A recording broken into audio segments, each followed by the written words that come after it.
Do you think you put this on and then focus more on sounding like sultry? I think I've gotten used because of the editing process to what I sound like. Also, I don't have a voice that is a stagnant voice. I feel like, I mean, you've known me for so many years. Does my voice go in and out of different tones? Like, I feel like I'm always losing my voice. Yeah. Like, it's kind of gone right now. No, is this how I usually sound? Yeah. Okay, good. Well, I'm glad to know that. Okay, so we'll hop right into it. Cheers. We'll start with the cheers with some wine. Cheers. Cheers. Do you like this? Do I like the wine or do I like having you on the podcast? Well, I know the answer to one.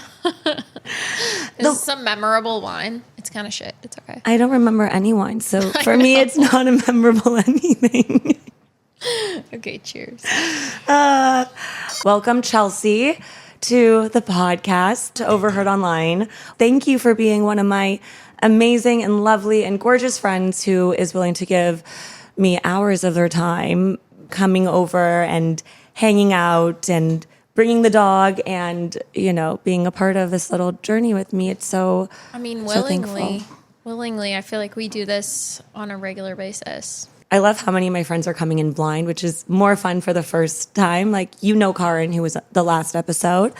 At the end, he was like, I'm ready to go again. Like, that's not what I thought. He's like, it's like we just sat down and talked about the things we anyways talk about all the time. And, you know, we can sit on the phone for like 3-4 hours talking about this kind of thing. Mm-hmm.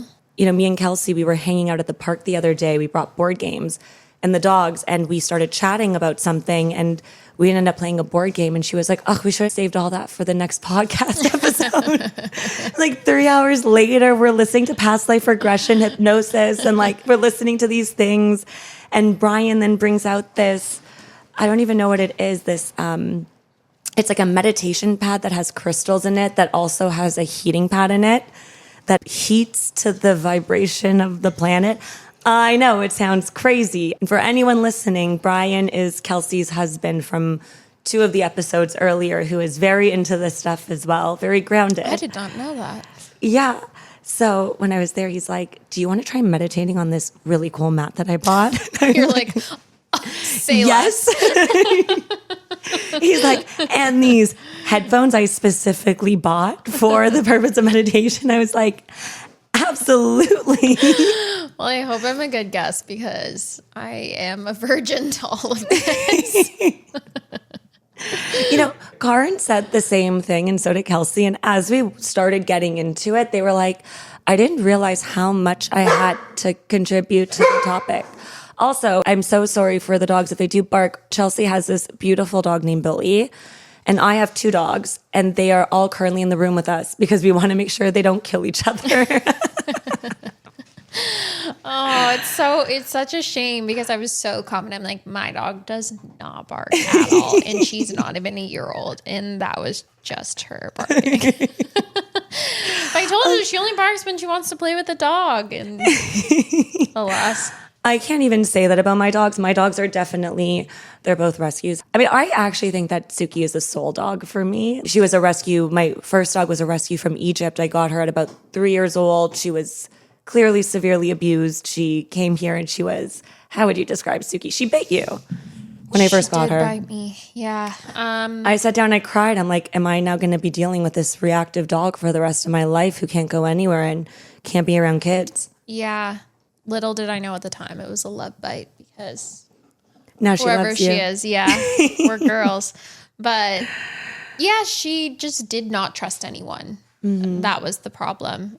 She didn't know. All she knew was a human came in and she had to be fearful of them. So that was really sad. So you don't blame her. Like when she bit me, it wasn't like a fuck your dog type thing. It was like a poor thing. It was also right at the beginning, and it wasn't like a bite. So to be clear, it wasn't like a latching bite. It was like a warning bite of like an I'm lunging and maybe leaving you some scratch marks type of situation and breaking skin. But it wasn't like a full bite. But now she is the most affectionate dog in the end. Like my parents, when they watch Suki, And the boarder, when she goes to boarding, they're like, I have never had that much love from a dog. She just lies on my chest and stares at you, whatever you're doing. She just lies there with her head on your chest, makes full eye contact, and just stares into your eyes longingly. She was missing it for, 3 years of her life? Who knows? 5 years. If you're going to sit up here, though, oh, shit. Okay, we're back. We're back, and Chelsea has a dog. Charlie, if you're gonna sit up here, you can't spill the wine on the equipment. That's the one rule. So now we're back, and now Chelsea has a dog on her lap, which is one of my dogs, who hopefully won't be. I mean, he is taking all the attention away from both of us, understandably so. Look at how cute we can kind of see in the mirror, and he looks so cute. That's Charlie. That's dog number 2. Okay, so you're coming in blind, and I love how so many of my friends have been doing that. It's been fun for me because I get to kind of take you on this little journey, an unexpected journey. I'll give you a little breakdown in what we're going to be doing today. So I have pulled a bunch of stories from online. Most of the stories are from Reddit, although I am now starting to venture out into different blog posts or different research sites. There is a story here that's not from Reddit. And then you are a Reddit queen. I love Reddit. I love the rabbit hole. Although I do believe in dead internet theory. Have you heard that? No. It is this theory that we live in a world right now where with AI and also with people being able to manipulate the internet, nothing is real on the internet. You're not interacting with real people. You're not interacting with real things or real stories.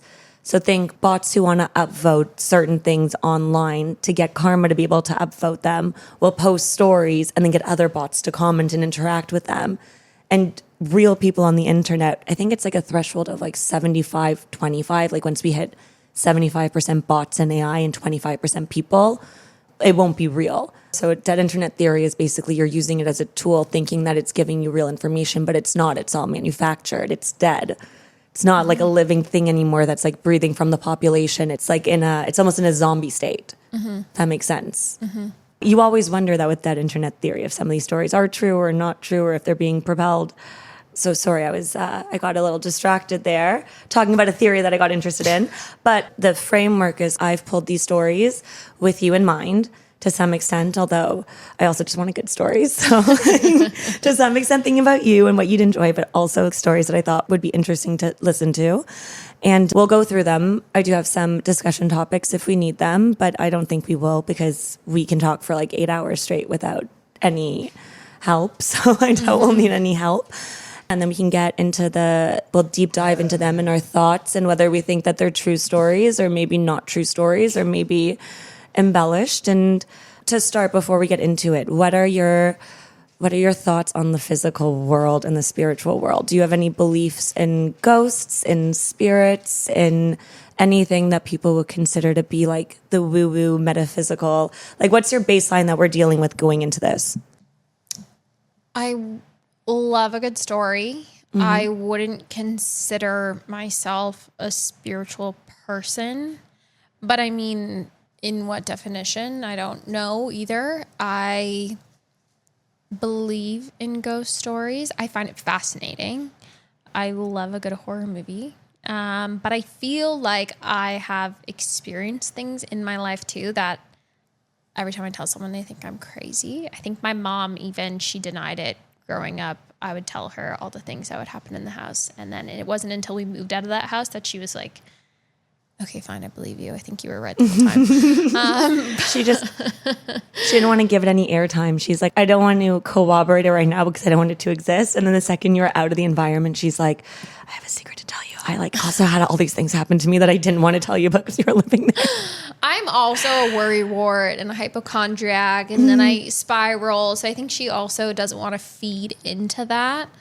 But I think I think the mumbo jumbo exists while also there being some truth. I think people can go too far, and I think there's some stuff that's unbelievable, but I think that there's a lot of it that is believable. It's funny that you say you have all these stories because, like I just said, as we sat down, you're like, I'm happy to talk about everything, but I don't know what I'm going to contribute. And within 1 second, you're like, oh my God, I could tell you things that happened in my haunted house that my mom Within seconds. That's how it always happens. People are like, I have nothing. They're like, I'm very happy. I just don't know that I'll have my own stuff. Like Karin all of a sudden was talking about astral projecting and out-of-body experiences. And I was like, wait, what? And then he's like, I forgot I had them until they came up. Yeah, I think you just suppress these things if it's not something that you're into or think about, obviously, every day. You go on to life, you get up, you go to work. Mm-hmm. It is what it is. And then until someone actually asks you, you're like, oh my God, that did happen to me. Oh, yeah. Yep. Or like all of a sudden, you're hearing a story or somebody's talking about a ghost story and you're like, wait, that reminds me of this thing that happened to me when I was a kid that I totally forgot about up until this very moment. Mm-hmm. So you were saying that you have some stories. Are you comfortable sharing any of the stories from your haunted house? I feel like, is that what this whole thing is about? It's about anything. Aliens, ghosts, spirits, out-of-body experiences. We've dealt with stories with time loops, stories of reincarnation. It's really just, I would say it's anything that overlaps with things that fall into like the quantum spiritual world. So like kind of the idea of quantum immortality, time not being real, spirit world overlaying on top of our world, what do our senses pick up on, time loops, past life reincarnation, kids remembering past lives. So really anything. I do have some stories. I think for me, it all started, I had a stepbrother who passed away when I was in grade 9. He was in grade 11. What is that? 14 years old and 16 years old. Mm-hmm. And he was in an accident, manslaughter, tomato, I guess. That's what the justice system says. Yeah. We can laugh about it's still now. manslaughter. Yeah, it was a horrible situation. And I think later when I was in grade 11, so 2 years later, my mom had a client. She was in sales. She worked from home. She had a client come over, and this client lived, 2 hours away. And she only saw her infrequently, I'd say once a year, if that, especially in person. And she came over, and they were having their meeting, and she kept getting up to use the bathroom. And my mom immediately was like, this is strange. How many times do you have to go to the bathroom? But also politely didn't say anything. The client was also there with her daughter. And her daughter was a part of the business as well. And her daughter remained seated while her mom kept getting up and going to the washroom. And then at the end of their meeting, the woman looked at my mom and she said, I have something to tell you. And my mom was like, okay, just thinking, meeting's over, want a girl talk type of thing. And she said, there's a man in this room and he won't let me leave until I tell you something. And my mom was like, and my mom does not believe in any of this. And she also wasn't prepared for what she was about to say. Mm-hmm.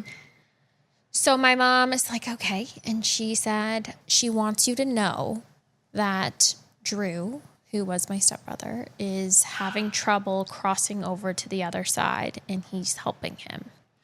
And she described the man, and the man later we found out that was my stepbrother's full mom. She had an uncle that died of throat cancer years prior, and this guy had a voice box in his throat, and that was what she described. So it was like a extended great uncle family member to what he described it as, dying of throat cancer, voice box, checked all the boxes to this great uncle that was in the family. So she's continuing the story, explaining, and she said he's very angry about what happened to him. And it was a trial by jury. It wasn't in favor of us. The person who did it was found not guilty, was released. We all go on and live our lives. So apparently my stepbrother was unhappy with that outcome. And this is 2 years later. And whatever the other side is, he can't get there. And he still can't get there. And then all of a sudden she said, oh, he's in the room. And my mom just stared at her blankly. And she said, he has all of this energy floating around his head. And he died of a head trauma, a brain injury. And this woman, to preface, did not know anything about what happened. I mean, it wasn't in the news because they were minors, right? It was in the news. Drew's name was what do you call a person who does it? The perpetrator. Accused perpetrator. Yeah. Drew's name was in it. The accused perpetrator. His identity was sealed because he was a minor through the trial process. Yes. They were 16, 15 at the time? Yes. So, I mean, you could have Googled it, but would you like to have a bit of faith in humanity that someone's not that twisted to come into your home? And I do believe in medians. I also do believe that in the spirit world, time is not linear. I don't think that time is linear in general. So even though it's been 2 years, it could still be that moment in the spirit world because time is like kind of layered in a sense. So just like maybe a bit of like solace in the fact that just to say, like, I do believe in all that, but I also believe that it's possible that time functions so differently that it's possible it wasn't 2 years for him. It could have been last week for him and he jumped to a different time period, or like that was where he was in that moment, even though he wasn't crossing over. Mm-hmm. Yeah. I mean, I haven't thought about it like that, but yeah. And her daughter backed it up. And because she could see my mom was very shocked. And she said, I know, it's really weird. Growing up, my mom freaked out all my girlfriends at our sleepovers. She was like, she's been able to do this for a very long time. And the story continued with my parents had started a charity in Drew's name. It's no longer. By the way, I'm getting the shivers because I do believe this story like wholeheartedly that as you're telling it, it just feels real. Yeah. Like I am getting the shivers as you're telling parts of it. It's like hitting. Yeah. It was at the time, I'll never forget when my mom picked me up from school and told me this story. But at the time, my parents had started a charity to give scholarships to struggling teenagers for post-secondary and et cetera, to give back in that way. And it was the first year we were doing events and there was a golf tournament coming up. And the woman said, Drew wants you to tell his dad that he's going to walk the course with him that day. Yeah. Crazy. I'm going to cry. I know. Because I've like known your family for so long. I know. I feel like I've never heard this story before. Yeah, it wasn't taken. No, I'm like tearing up. Well, there is a lot of debate when people are medians, whether or not you jar somebody, like whether or not you say something if they're not asking. A lot of people say, do you want to know first? They like wait. Mm-hmm. And sometimes people say no, and it's a question of whether or not you respect that or if the spirits like tell them this thing to respect the spirit. But like I can imagine if your mom, especially if there was no warning. Yes, and it can be really upsetting, especially that what she said was not. It's something that's also very jarring.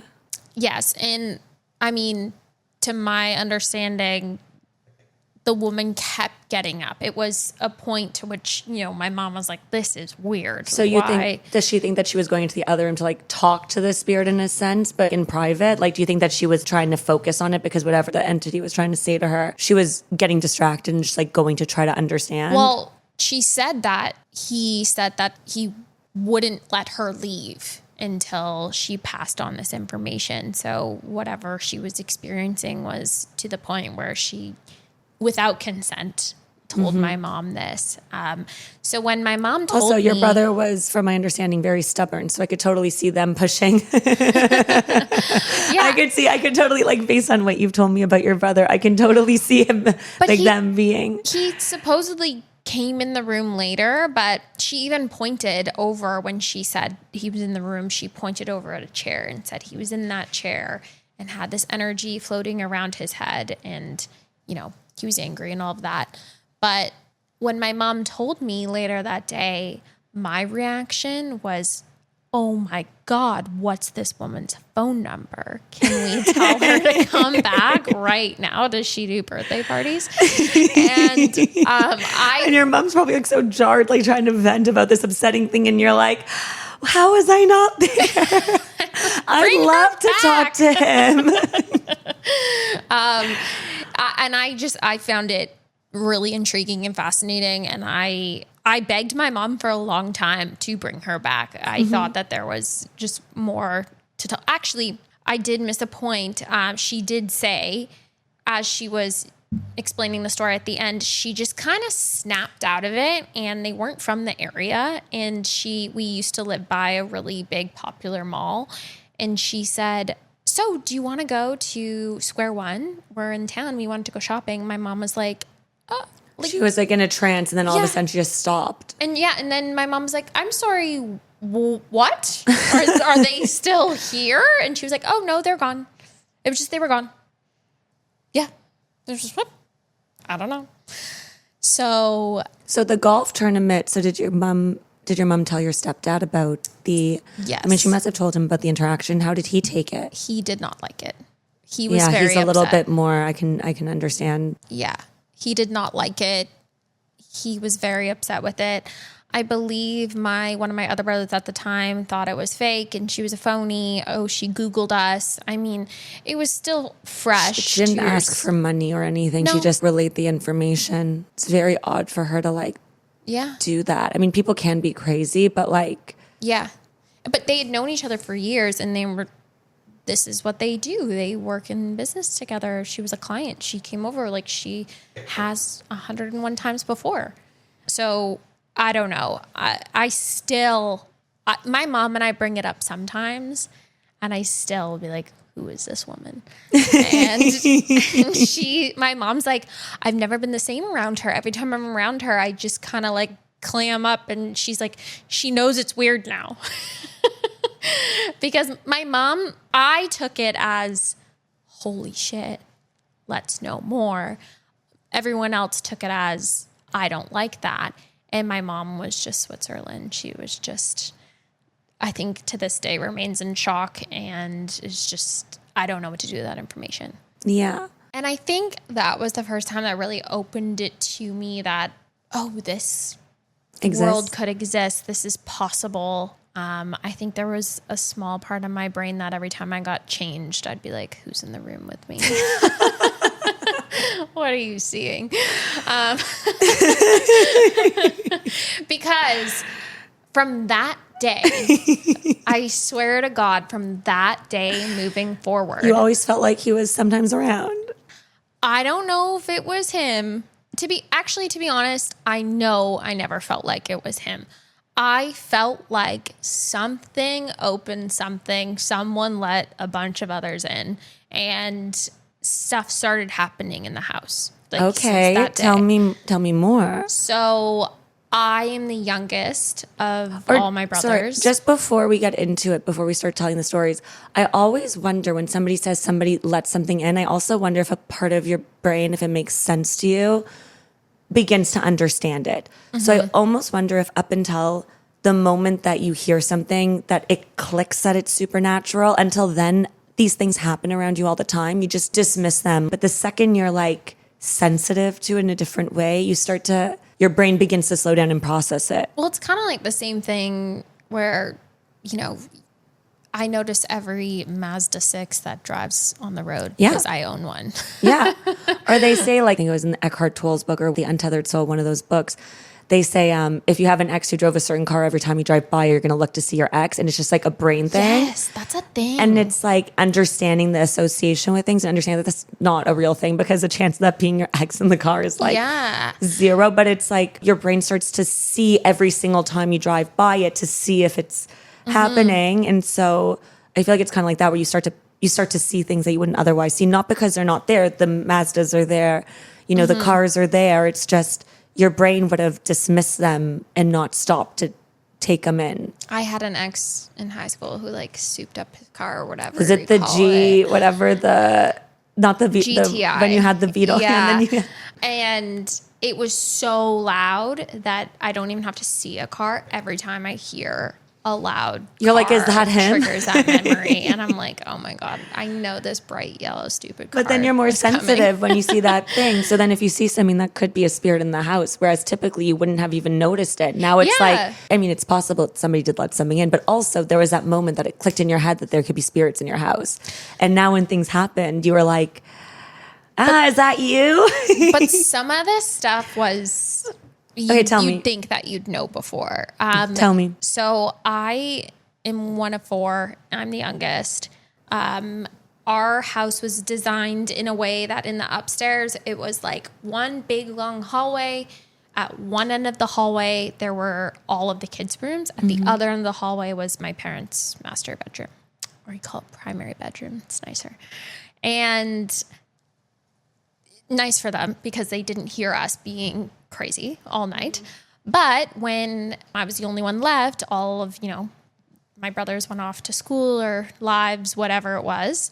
And I was the only one down there. It was eerie. I was at the end of the hallway by myself. And Drew's room was diagonal from mine. And I slept with my head next to the door. And I could see his door from my bed when I'd go to bed. And I was always a little bit afraid of the dark type person. It took me a long time to sleep with the door closed. So I always had the door open. There are 2 kinds of people. The people who leave the door open because they're scared of the door closed, and the people who close the door because they're scared of people coming into their room. Like, I always had the door closed because I was afraid of things coming into my room when I was sleeping. You kept it open because you were afraid of being alone. The light, I know. Both for the same reason, in a sense. I know. I'm a door closer now. But... so I had it open, and I would look over at his door, and it was always closed. We turned it into a guest room. We renovated it, etc. And the door was always closed from then on. And his bedroom window looked into the alley of the house between our house and another house. And it was frequent that if his window was open in his bedroom, which sometimes we would do to let air into the house, and you closed his door, the door would rattle because the draft would move his door, and I think his door was on an angle. So, it's the dead of winter, no one has the window open, and it would be in the middle of the night, and his handle to his door would just shake. It would just like rattle. And I'd stare at it from my bed, and I would just look at this freaking handle, just and it took me, I don't know. No, I did get up and check it one time. I think it took me a few nights to get up and check it. A few times I went and told my mom, and I'd get her up and I'd be like, Drew's door's moving, help. And she'd be like, it's the draft, go to bed. Exactly. Or like sometimes she'd come and I would just like, look, just stand here, just watch it. And then it would never happen. And then she'd leave and it'd be like, I'd be like, I know what you're doing. And then it took me, like, finally I would mustered up the courage and I was like, okay, I'm going to go open this stupid fucking door. And then I opened the door. Nothing.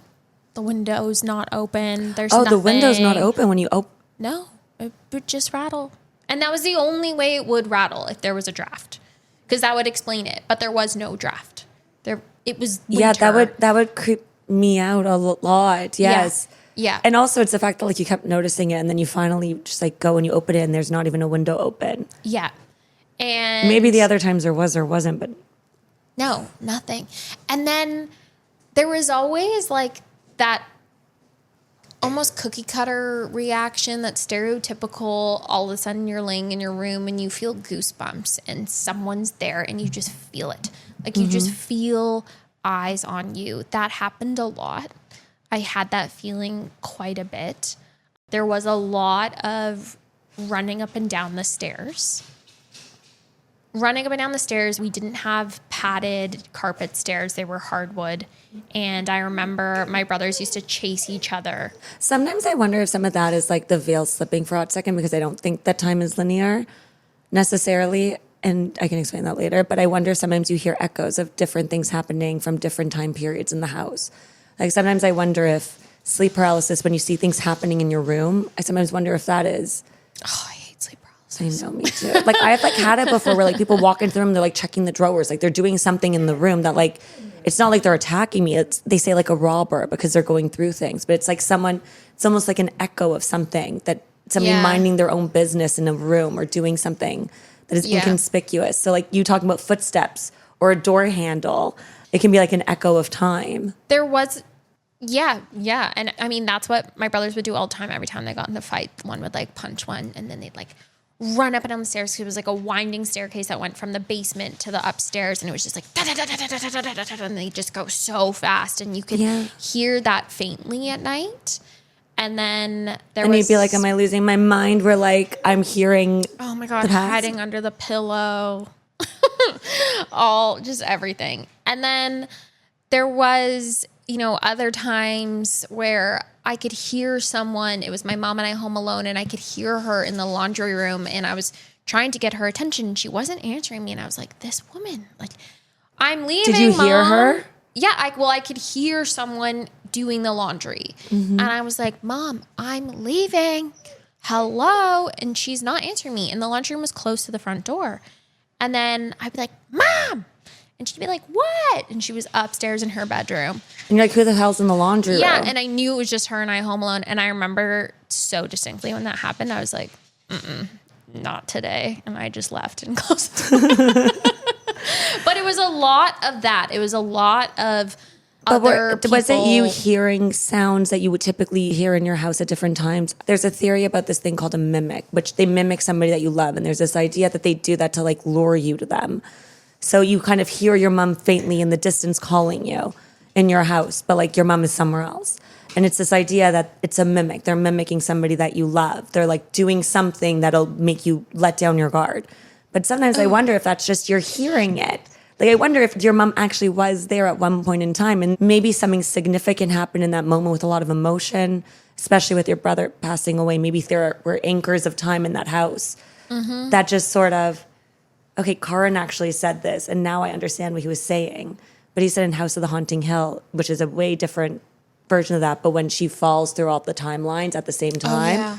But that idea that like there are some times that all time, you kind of see it all at once. There's like a break where the barrier is broken, but when you're describing hearing things that would happen in your house before, it makes me wonder about time and like these little like holes that we typically don't pick up on. See, and that's where I call myself a virgin in this, because I don't think of that. I don't. And I mean, it makes sense when you're saying it out loud, and I think it's fascinating, but I'm like, oh my God, I just thought there was a ghost in the house. Well, that's the other thing. It could totally be a ghost in the house. Yeah. I don't know. I guess we'll never know. And then they no longer live there, and we moved, and it felt like a clean slate. And then I thought my parents were the first owners of that house. And I remember thinking when they moved, I was like, damn, whoever moves in here is stuck with them. I was like, or they'll follow us, but they never followed. They never followed me. Yeah. They never followed my mom. If they are, they. So I think I've told you this before, but sorry, Mom, who I know does like to listen and support, for sharing the story. If you do not want me to, don't hate me. It's all for a good cause. Also, my grandmother also does listen sometimes, and it is also her story. But so my mom's sister passed away when she was very young. Also manslaughter, also a horrible, horrible tragedy and a horrible story. Apparently, when people describe her, she was gorgeous and kind and died too young. She was very forgiving and forgave somebody who ended up hurting her in the end when they were not in a good headspace. And like in your situation, they did get off. So it was a very tragic story. But I think my mom was 18 when she had died, and she had died at 20. So also a very young, very traumatic thing. But when my mom found out she was having a daughter in April, her sister was born in April. And my mom was like, if I'm having a daughter in April, it's going to be born on, her sister's birthday. And the doctor said she was insane because it was like a 3-week premature baby. My mom had already I was the 4th kid. And so the doctor was like, this isn't the kind of thing, like, you're not having a premature 3-week premature baby. And my mom was like, nope, I'm having the baby on that day. Something tells me I'm going to have it. Make sure you're in the hospital. Like, I'm going to need you there. Told my grandmother to be in town. And they were, and I'm born on her birthday. But So yeah. when you know type thing. Oh, But fast forward many, many years, I got into a fight with my parents. By fight, I mean they were very upset with me because they thought I was missing, but I was sleeping in the basement with a friend because my sister had the chicken pox. So it was a very dramatic story. But at the time, what they had said to me is they were very worried because they thought that I was and this is true definitely to an extent, that I was as naive as her and my trustingness. And they were always worried that something would happen to me because and I was born on her birthday, and similar to her, from what I hear, they said she trusted the wrong people and got hurt. So they were always very scared. And so I was grounded because of that. But the crazy part of the story is that week we had a bar mitzvah or maybe it was like a wedding in Montreal, and we were visiting my grandmother. And I always used to do this thing where I'd go through her old stuff and I would see if there was like some cool shit in there that like I could steal from her, just like old purses or bags but I went into her closet and I pulled out a bag and I was like, oh, Seth, can I have this one? And she starts crying. And then my mom starts crying. And then her sister starts crying. I'm like, what's the big fucking deal? It's a bag. yeah. Turns out it's her bag from the day that she died that nobody had touched since the detectives returned it. It still had all of her jewelry in it from the day that she died, her wallet, the money in it, a picture of her. And it was all of her stuff from then. So I was given the stuff because I had found it. And my family was like, what are the chances that we're sitting at the table talking about how you remind us of her and you're born on her birthday, and in that moment you happen to pull that bag that nobody has touched. My grandmother was like, I didn't even know it was in there. Do you look like her? I don't know. Well, we can pull up a picture afterwards. I mean, she was beautiful. So when I had my car accident, I was wearing her necklace, and afterwards one of the psychics I went to said that me and her were connected because she was my mother in a past life, and there's a number that shows that, and she protected me from the accident, or she's the person who was interacting with me. And it was so weird because this random psychic, and in different intervals of my life, she's come up. She keeps popping up, yeah. So actually, I'm not wearing it right now because I am repairing it, but I do have her necklace. And that started me on wearing jewelry from all of the people who I love in my life so that they can ground me. Wow. Oh, that's how it started. Well, I started wearing her jewelry when I found it when I was in high school. And so I always wore her ring and I always wore her necklace. And then that led to me wearing my grandmother's E. And then after my car accident, that led to me asking everyone in my family. So to backtrack, to explain this to anyone who stumbles onto this podcast, I have this weird thing where I like to wear jewelry that people who I love wore throughout their lifetime so that they're grounded to it, so that they can interact with the world and guide me. Helps that they're all very beautiful pieces too. Also, that book, Journey of the Souls, does talk about how souls can interact with the physical world if they're grounded, even if they're currently incarnated, even if they've passed over, even if they're currently living a life, they can still interact to help you in times of need. That's one of the reasons I also do it. Oh, that's nice. I should do that. I do wear my grandmother's wedding ring. That's a start. It's a good I'm start. not wearing it right now, but I don't wear all of them all the time, mostly because the pieces that I took from everyone, they're bulky. they're large. Yeah. Yeah. I feel like that's a trend we should all do. Mike, my boyfriend, he wears his grandfather's watch, and he said to a friend of ours who loves watches, and they were admiring it, and he was like, yeah, I do need to get it fixed and polished up. And our friend was like, well, don't get rid of the scratches. And Mike was like, well, what do you mean I want to get it polished? And he was like, that watch tells a story. I don't think I would get rid of it either. Yeah, he was like, you're wearing history. You're wearing your grandfather's story. You don't get rid of that. In a sense, you're like kind of scratching away the things that hold the person to it. Anyways, we should probably get started on some of these stories because that is the purpose of the podcast.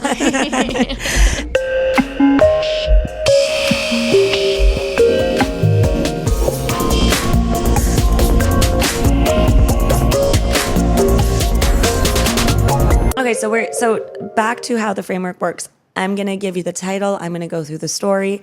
I'm going to read it to you. And then we're going to talk about it. It's interesting because some of these stories might have some connections with some of the things we started off talking about, which I think will be cool. Mm-hmm. So we're starting off with a story that is called My Boyfriend Understood Japanese for a Minute. It's from r/glitch in the Matrix, and it's 2 years old.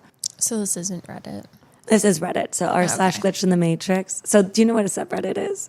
Yes. r/ is like the subreddit. Yes. Mm-hmm. So the story goes, Short, but this has been weirding me out ever since it happened.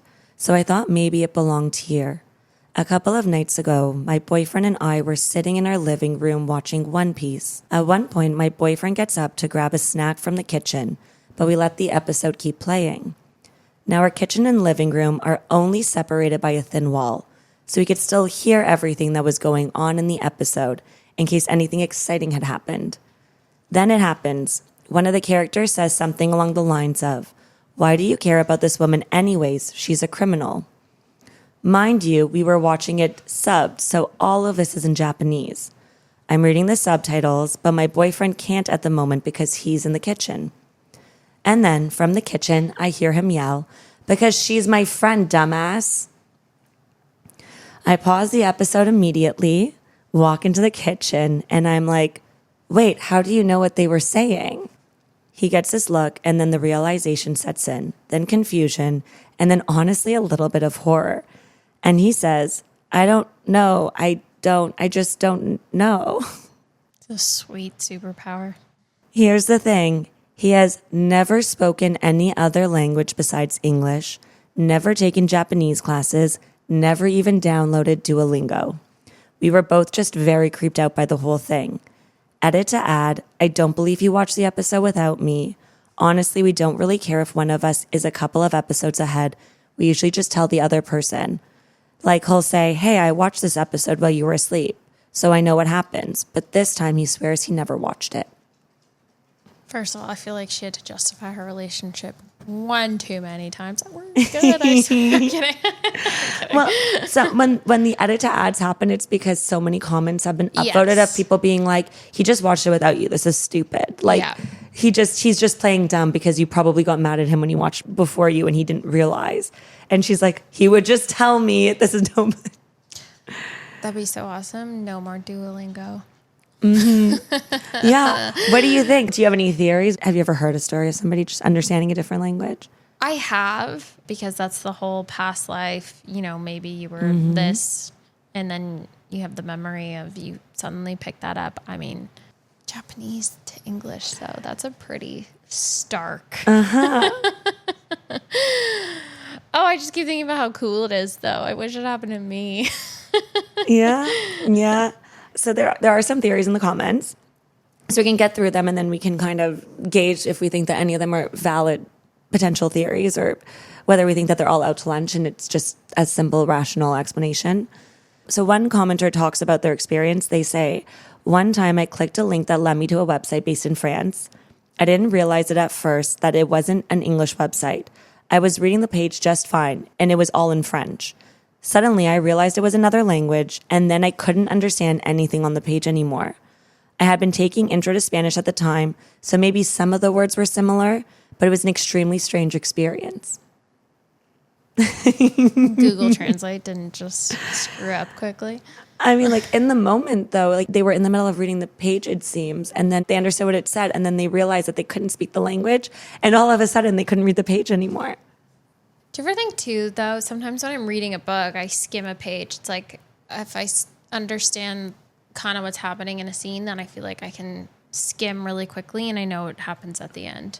Well, sure. And I wonder if sometimes we think we need to read something to understand it and sometimes we don't. Yeah. Like that is also a possible thing. Maybe we only think that we need to understand something and we pick up more than we realize. And if you're searching for something specific and you kind of know what you're already looking for.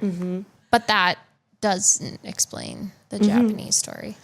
So I guess in the comments, people were saying if you watch a lot of anime, maybe you pick up on it. Because somebody said, "This happened to my sister too, and she doesn't watch much anime either. She followed along for a good 10 minutes before asking me about a scene. And I was like, 'Have you watched this before? How do you understand what's going on?' She had the same shocked reaction as her boyfriend and immediately didn't understand how she understood it." Where do these people live? But I wonder if this is one of those things that sometimes happens and you don't realize. You just kind of brush it off. Somebody wrote in the comments, "This happens when you watch a lot of anime. It teaches you more Japanese than you would realize. And combined with tone, music, and context, you can piece things together. Sometimes I'll be cleaning my house, barely looking at the screen, and I can still follow along the entire episode."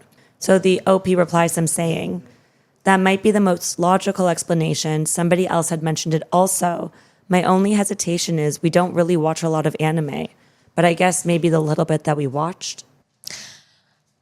This kind of reminds me, though, of, when you're driving and you're on the highway and all of a sudden you zone out and you're like, oh my God, I have not been paying attention for 30 minutes. How did I get here without crashing or anything? I was thinking so much and nothing about the road. And it was just, that muscle memory of you're driving, you're weaving in and out of traffic. And I don't recall any of that. And I've just been driving aimlessly, going about whatever's going on in my brain. I also wonder to some extent if when you're in a meditative state, if we tap into something, like I wonder if you're just not thinking about something. Is that a meditative state? So I feel like when you're doing repetitive patterns, you're more likely to go into a state that is detached from the physical world. So I think that historically prayer is a version of that. I think that if you do prayer frequently enough, it becomes like driving or like the walk that you do every morning. And I think that people zone out and they almost become a little detached from reality. And I feel like in those moments, they say you can get downloads or like information given to you. That said, this guy was just in the kitchen making food. So like doesn't necessarily apply to him. But the driving thing, I get what you're saying. It's like all of a sudden you just were able to do things that you couldn't consciously comprehend how you did them. I mean, how much of our brain do we use? Didn't they say it's like a tiny percentage, don't they say? Yeah. And that's just from what we know. But I just mean, think about, how long have we been driving since we were 16? Yeah, so it becomes like a repetitive behavior that your brain just starts checking out when you're doing it. Yeah. Although I remember this happening a lot driving back to university. It was like, an hour and a half drive. And I did that drive so often that's when I remember it the most. You know what's funny? It's never on those drives that people have car accidents or anything happened. Like I kept putting off that drive that morning. So for anyone watching the episode, Chelsea was at my house that morning. She had slept over the day before. And I think I only got into the car at 3 p.m. or something. I was like, I'm going to wait till later on because I'm always awake at night. I don't know. Yeah, you were off the whole day about it. But like, it's never the ones that you're like relaxed about. It's the ones that you're just like, oh, this feels weird. Yeah, something's off. And inevitably. So back to the comments, somebody responded to OP, the original poster, their comment about them saying that they don't watch a lot of anime. And one commenter had said, think about it this way, babies don't try to acquire language, they just do. If you watch enough of a subtitled language, your brain starts picking up on it whether you intended it or not. I'm at the point now where I can watch about 50% of a foreign language without any effort. Every time I listen, more words get through and it's just bizarre. So I guess that maybe some people have brains that are more attuned to that without even knowing. That's how a friend of mine learned how to speak French. She just kept watching soap operas in French with English subtitles. I know somebody who learned English watching reality TV online. Yeah. That'd be weird. You'd pick up a bunch of weird slang, I'm sure. It was a friend of mine who moved here from France. And I guess when she was speaking with a French accent, she has some British in it. And people are like, are you from Britain? And she's like, no, I'm from France. And they're like, well, what's with the British? And she's like, I'm sorry, I learned English from reality TV. Well, what do you think? Do you think that this is muscle memory? I feel like we keep circling back to that rather than... So there's another theory that I think actually I believe in more. Okay, so another commenter suggested it could be telepathy. Like twin telepathy? Like the idea that she was reading the subtitles in her brain and they're connected. So in the room, he picked up on her inner monologue. But they were boyfriend, girlfriend. Like, I feel like I believe in that if you're blood bonded. So I think it can happen in any case. Do you ever like think about somebody and they call you? Yeah. All the time. Yeah. I feel like you and I read each other's minds all the time. Yeah. I feel like oftentimes I won't say something out loud and you'll respond to it and I'll be like, oh, we're on the same wavelength. You do always answer the phone and you were like, I was just about to call you. Yeah. And I feel like sometimes you brush it off, but in this case, it was her reading another language. Usually it's like, oh, you read my mind. But in this case, it's like, did you actually? Like, you don't speak Japanese, so did you read my mind? So somebody else wrote, your boyfriend might have tapped into the universal consciousness for a minute. There are so many stories about people suddenly understanding languages they've never studied and have no reason of knowing. Could it be a subconscious learning? Sure, but maybe it's something else entirely. And then somebody else responds saying, one day I was with my neighbor and his cousin. They were all speaking Arabic. I don't speak a single word of Arabic. But for a moment, I tapped into something and I understood exactly what they were saying. I thought it was an intonation, but it still freaks me out to this day. So I guess maybe if you're in a circle of people, maybe your brain can like kind of pick up on what they're doing. See, maybe like that's pick up on the. tough. That's tough because if your family's Arabic and that's what you listen to. But I actually think that has happened to me before, where I've been with people speaking another language, and I'm like, I don't know why, but I know what they're saying. Have you ever had that? I do, but just off of body language. But maybe it's more than that. You know, one of my exes spoke French. We would be in Montreal and he'd be talking French to somebody. And I don't speak any French and I don't understand French. But sometimes when he was having a conversation, I would pipe in and I'd be like, tell him whatever. And he'd be like, how do you know? I was just like, oh, I just like picked up on it. But we were taught French since... Do you want to know how much French I remember? Age. I'm sorry. I went to a different school. We learned a half hour of French twice a week. We were not forced to learn the same amount of French as other people. Why? I'm scared to say. Actually, I think it's in one of the other episodes because I went to a Jewish school. Oh, okay. Right. So because we learn Hebrew, I think that there is a caveat with a lot of the language rules where if you are learning a different language, there's some movement around learning French. But we had half a day of Hebrew and half a day of English. So every other day we'd have a half hour of French. You can imagine how far that got me. I think the extent of my French is je ne pas. Yeah, see, that's it. I think I said to you the other day when I was like, let's get matching tattoos. I was like, we should get je t'aime. Je t'aime? Je t'aime? I love you. You're like, that's not what it is. No. Like, I feel like if I went to France or something, I could mildly get by. Still, what a superpower. Yeah. I wish I had that. So what do you think it was? What would you put your money on out of all of those? I know which one I'd put my money on.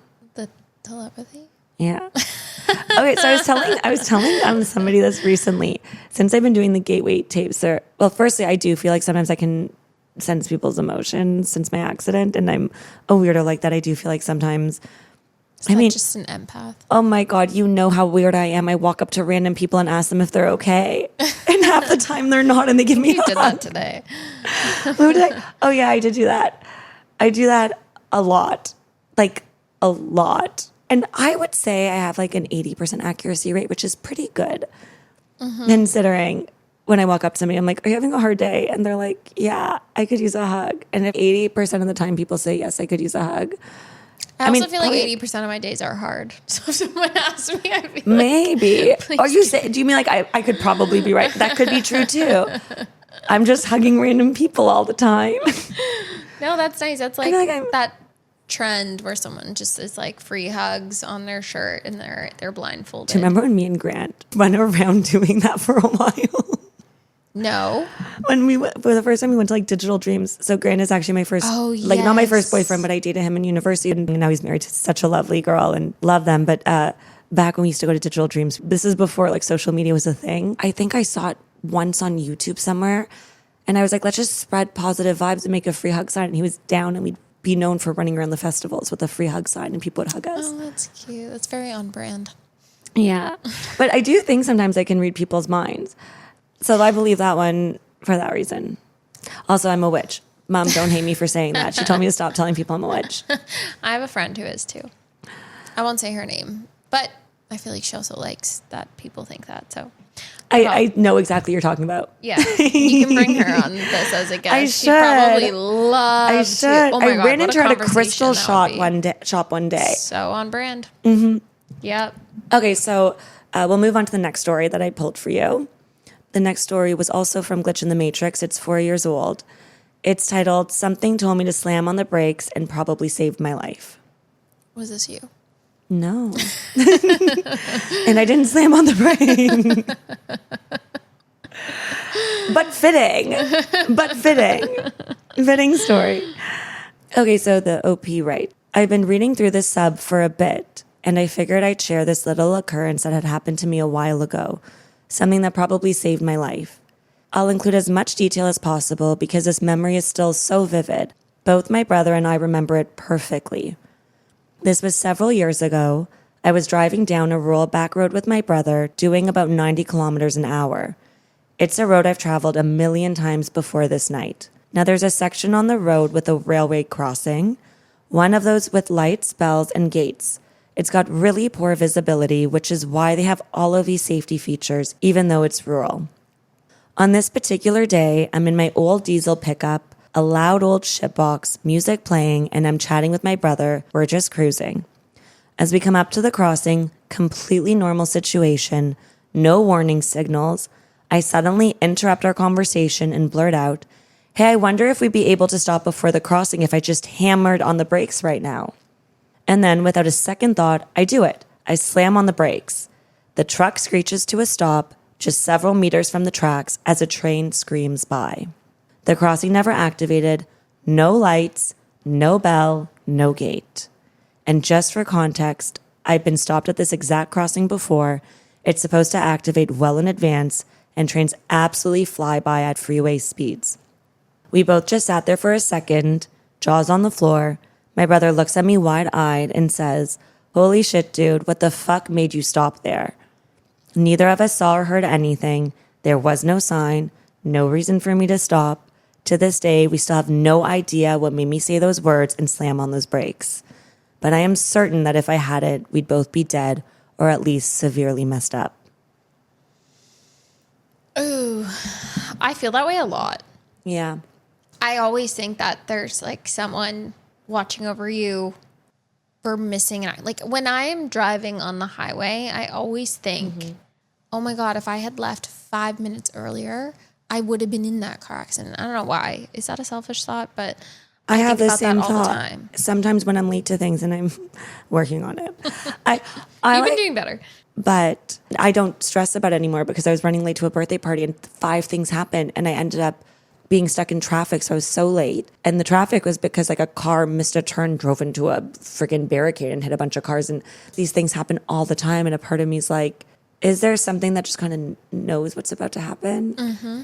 And like, is it that you can't find your keys, or is the universe trying to keep you away from something? Yeah. Or not, it's not your time. You're not supposed to be a part of that. And I think about that all the time. And the butterfly effect, sometimes the littlest thing affects things so far away from you that sometimes that little action can affect things down the line too. Mm-hmm. So now I'm just like, it is what it is.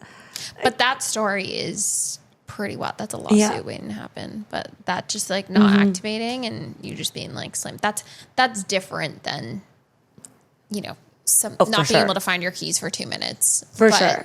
That is wild. This is like an insane story.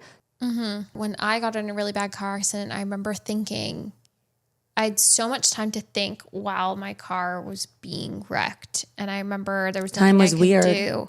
Yeah, it happened probably in 1.5 seconds, but it felt like 20. What was your experience during that? Did you have any were there any remnants of a near-death experience happening in those moments, do you think? Or was it just...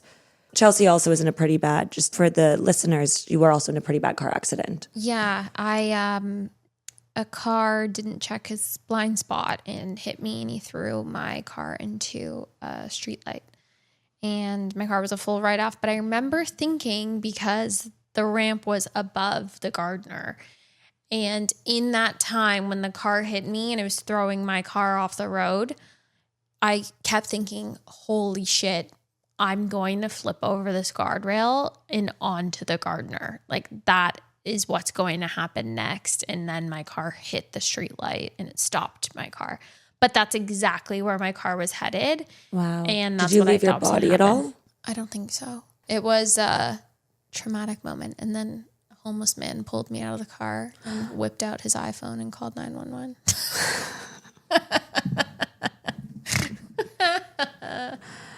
My God, good Samaritan for pulling you out of the car. I would like to think that I'd run to help somebody in that moment, but you always wonder if you'd be the person to do that. Because running to a car that's flipped, there's always the risk of it going on fire. Yeah, I mean, as the person inside the car, I remember thinking, I feel like my engine's going to blow up. Like I could hear my car was still running and I was like, oh my God, is something going to happen?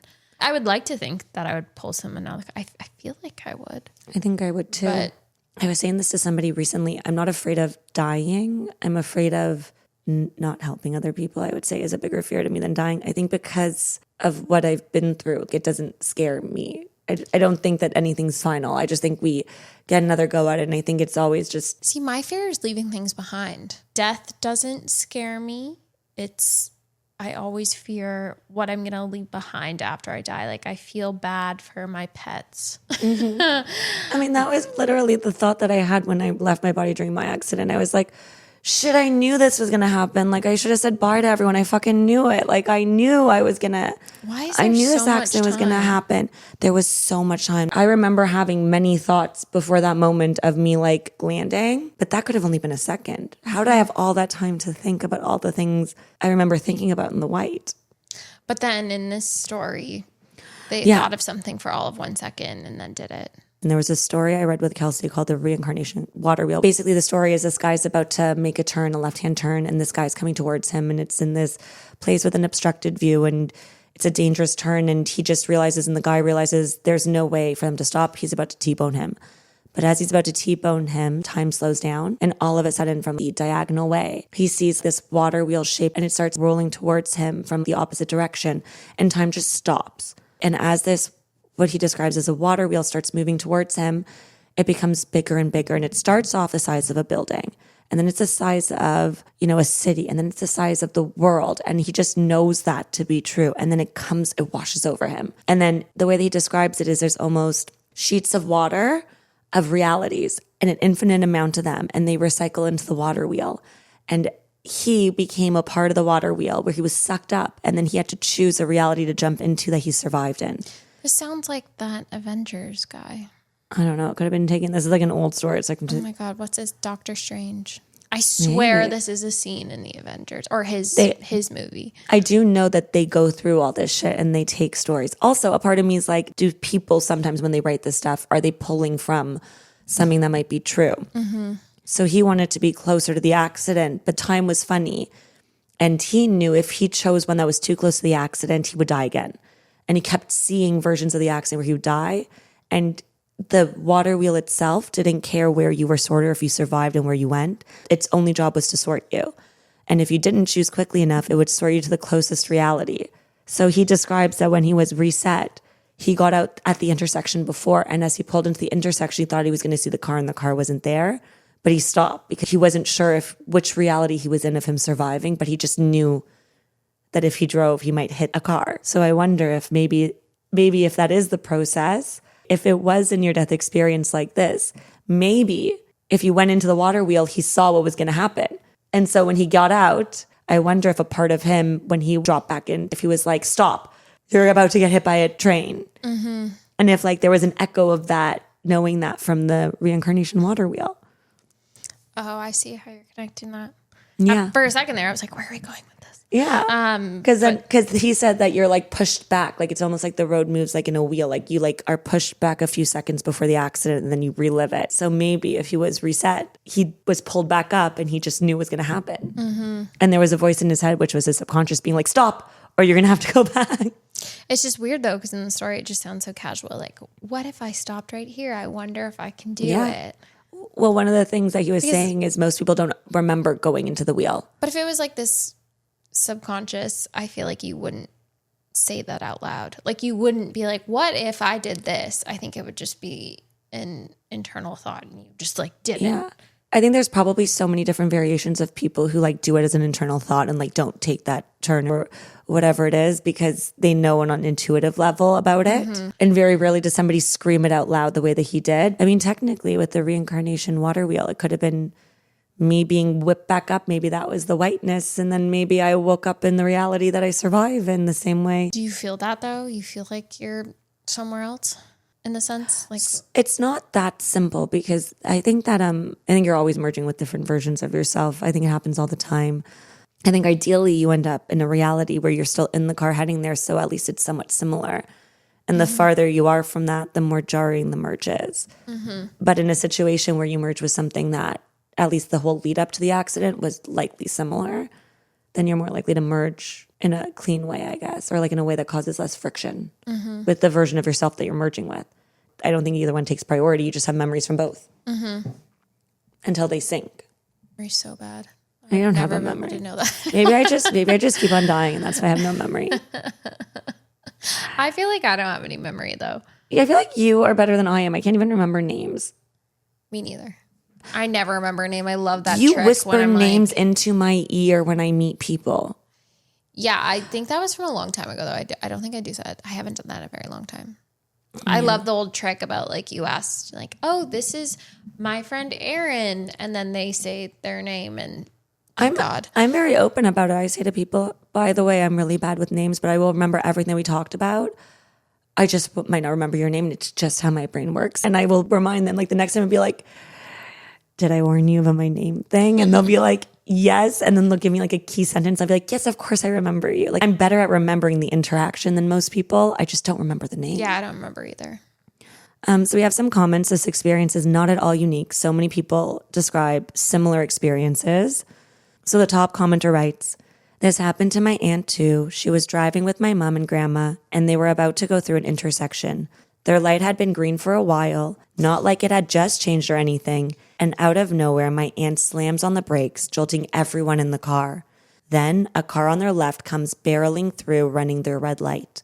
They were all in shock and silent. To this day, they have no idea why my aunt did it, and they say it was her guardian angel. Oh, I don't want to be pessimistic. I just feel like that's luck. You think it's luck if there's a green light, they're going straight.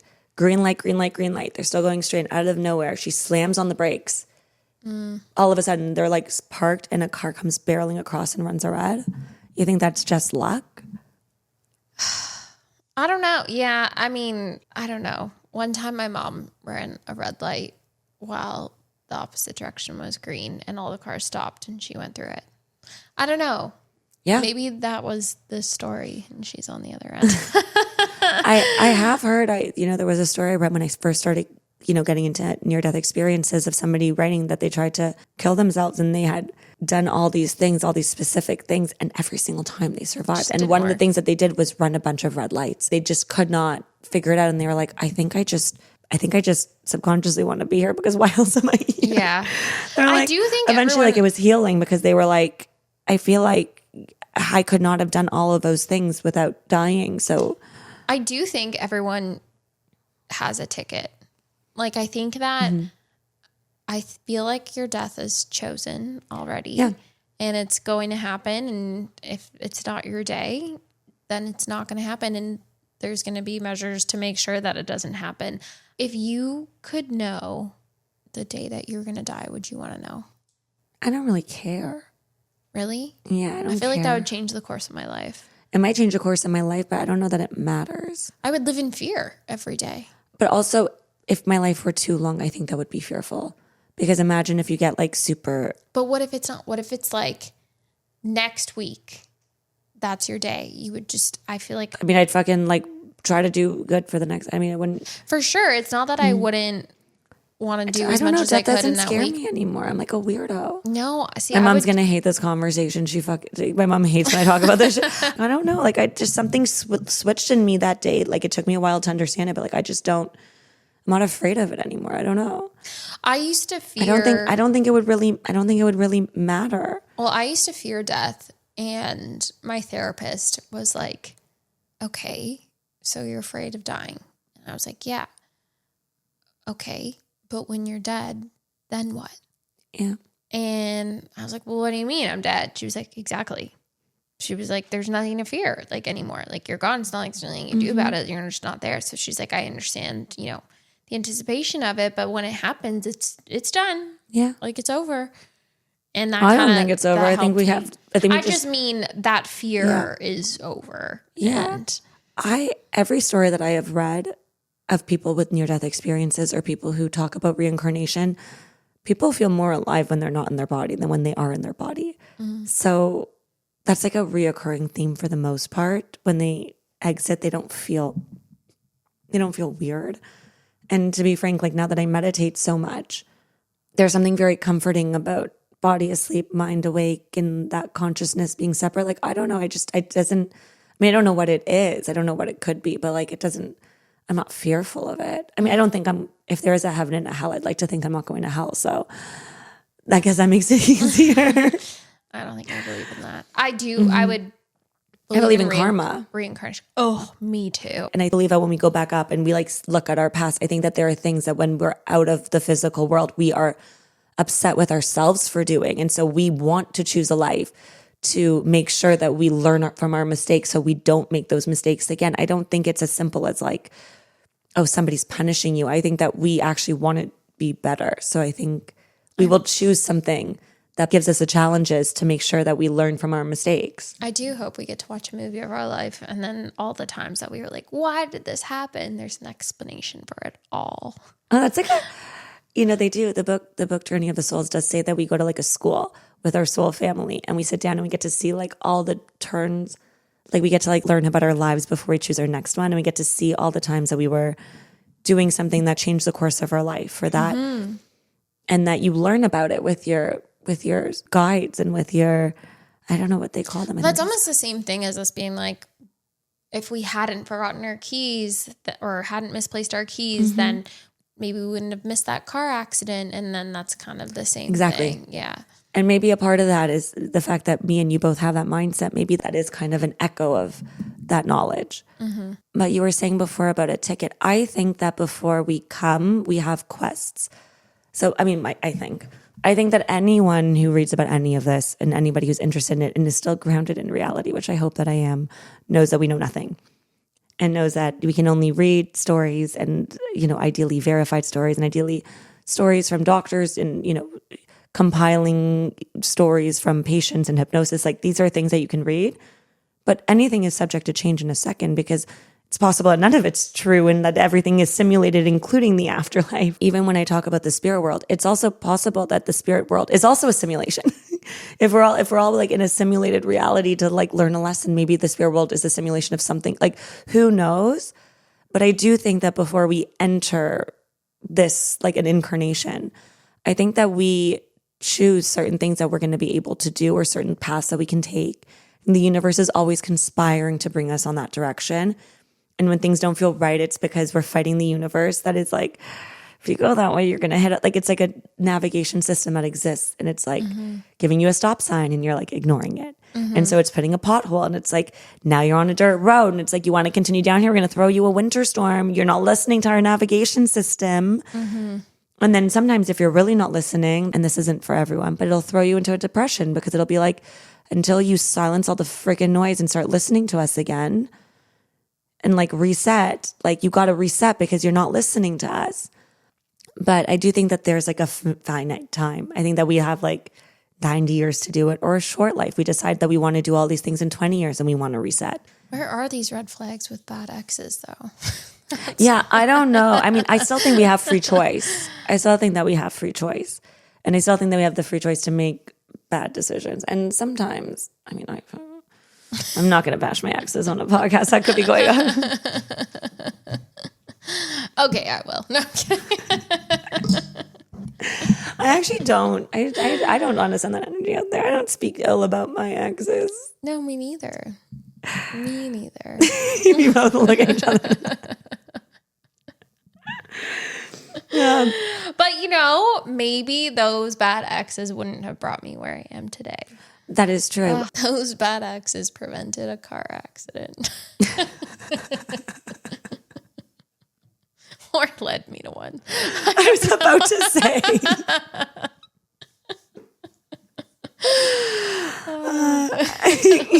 I mean, they're never going to find this. Your face, you're like they probably already did. Like, I'm sure there's a lot of aliases online. Do you have any? I don't have any. I mean, like, my cats have an Instagram. That counts. My dogs do have an Instagram. Yeah. I don't think that counts though because they would know. I have another one. It's strictly for like design purposes, but sometimes. All right, we should continue on with these stories. So mm-hmm. So back to the ant driving, the guardian angel story. So somebody responded to that saying, I've had this happen once before and it's hard to explain to people. It was like my brain just shut off long enough for me not to react to a green light. While I sat there frozen, a car in the intersection blasted through the red light. I'm convinced something saved me. And then somebody responded to that. I think it was your soul, the super conscious being that controls your meat suit that is eternal to you. Your soul was like, we're just going to turn this pesky brain off for a minute. And they're all better back to our regular scheduled programming. Like sometimes your subconscious just takes the wheel. It like shuts off. And maybe that's also the first story. Maybe sometimes your subconscious just shuts off your brain and takes over and makes you speak and say something and do something. That sounds like, what's that? Mental health. It's no longer called split personality. I am convinced that a lot of mental disorders are just people who tapped in, like that their brains didn't regulate to like this reality, and they are picking up on potentially something that might be that like bad entities or good entities or random entities, but they can't separate. The veil just doesn't exist for them. This is going to drive me crazy. What's it called? It used to be split personality. It's no longer called that. There's more of a more holistic term. Dissociative identity disorder. Yes. Just what you're explaining reminds me of dissociative identity disorder, where like all of a checking sudden, out. Well, that is when you've been through trauma when you're younger. Your personality is not fully developed, so you develop multiple personalities. So one personality fronts to protect you from a trauma. Like there was this one. You become your own protector and you disassociate, but typically when people disassociate, they kind of just like mentally are checked out, but something steps in. Well, there's this one girl I saw where you can also have like supernatural alters, and she has a mermaid alter because she had a near drowning experience. So her mermaid alter only comes out when she's showering and when she's in a pool, because it protects her from that memory of drowning. So that person fronts. So her other personality doesn't have to deal with that trauma. Oh, wow. So there's like people who live with multiple, and they all develop as children before their personality is fully developed. I wonder if like a part of that could be that an entity does slip in for a hot day. There was a word for it. It was in one of mine and Kelsey's episodes, but there was a word for when there are these entities that kind of check into your body during your death experiences to keep your body while you check out and come back to protect you. There was a word for it. Just so everybody knows, if you're listening to this on audio, on the video I do overlay what I am talking about to make sure everybody knows when I can't pull the term. But I wonder if a part of that is like remnants of that. Like I wonder if you have that and you disassociate in that moment, you created like a mental block with that now all of a sudden you like disassociate every time you go into that moment. Well, there's a ton of that whenever you're experiencing something traumatic, or that whole thing we were talking about before, the suppressed memories. All of a sudden you remember something that you put down a really long time ago. That is that though. Yeah. I think it all connects. That's like the fun part of talking about it. Like now you can kind of see that there are so many weird layers to it and like weird ways that it threads one another, like that these stories kind of blend together. And in isolation, you hear them and you think that they're all separate, but together they tell a story. Like together, all of these stories that we've been reading or talking about and throughout all the episodes, together they tell one big story. I mean, of course, there's going to be things that don't fit because people's recollection is different and we always see things through our own perception and there might be different versions of things, but they all kind of fit. It's cool. It is. It very much is. I still bank on luck. So we're going to go with another. So there's another story here. So right now we're still in the comments of that one story of people telling their personal stories. So this next story, I call it the crane incident. I had something similar happen at work, not with a train crossing, but with an overhead crane. I sometimes operate an automatic crane that lifts things in racks about 60 feet high. If something goes wrong, you have to climb into it with a harness and fix the issue, then get out and start it up again. One day I was assigned to run it, and I just had this horrible sense of dread. Normally I'm fine with operating it, but this day was different. I inspected it and even asked maintenance to check it out. They said everything looked fine. I went back to work, trying not to think about it, telling myself I must just be having a really off day. But I kept hoping that nothing would happen that would require me to have to put the harness on and climb into the crane. Luckily for me, nothing did.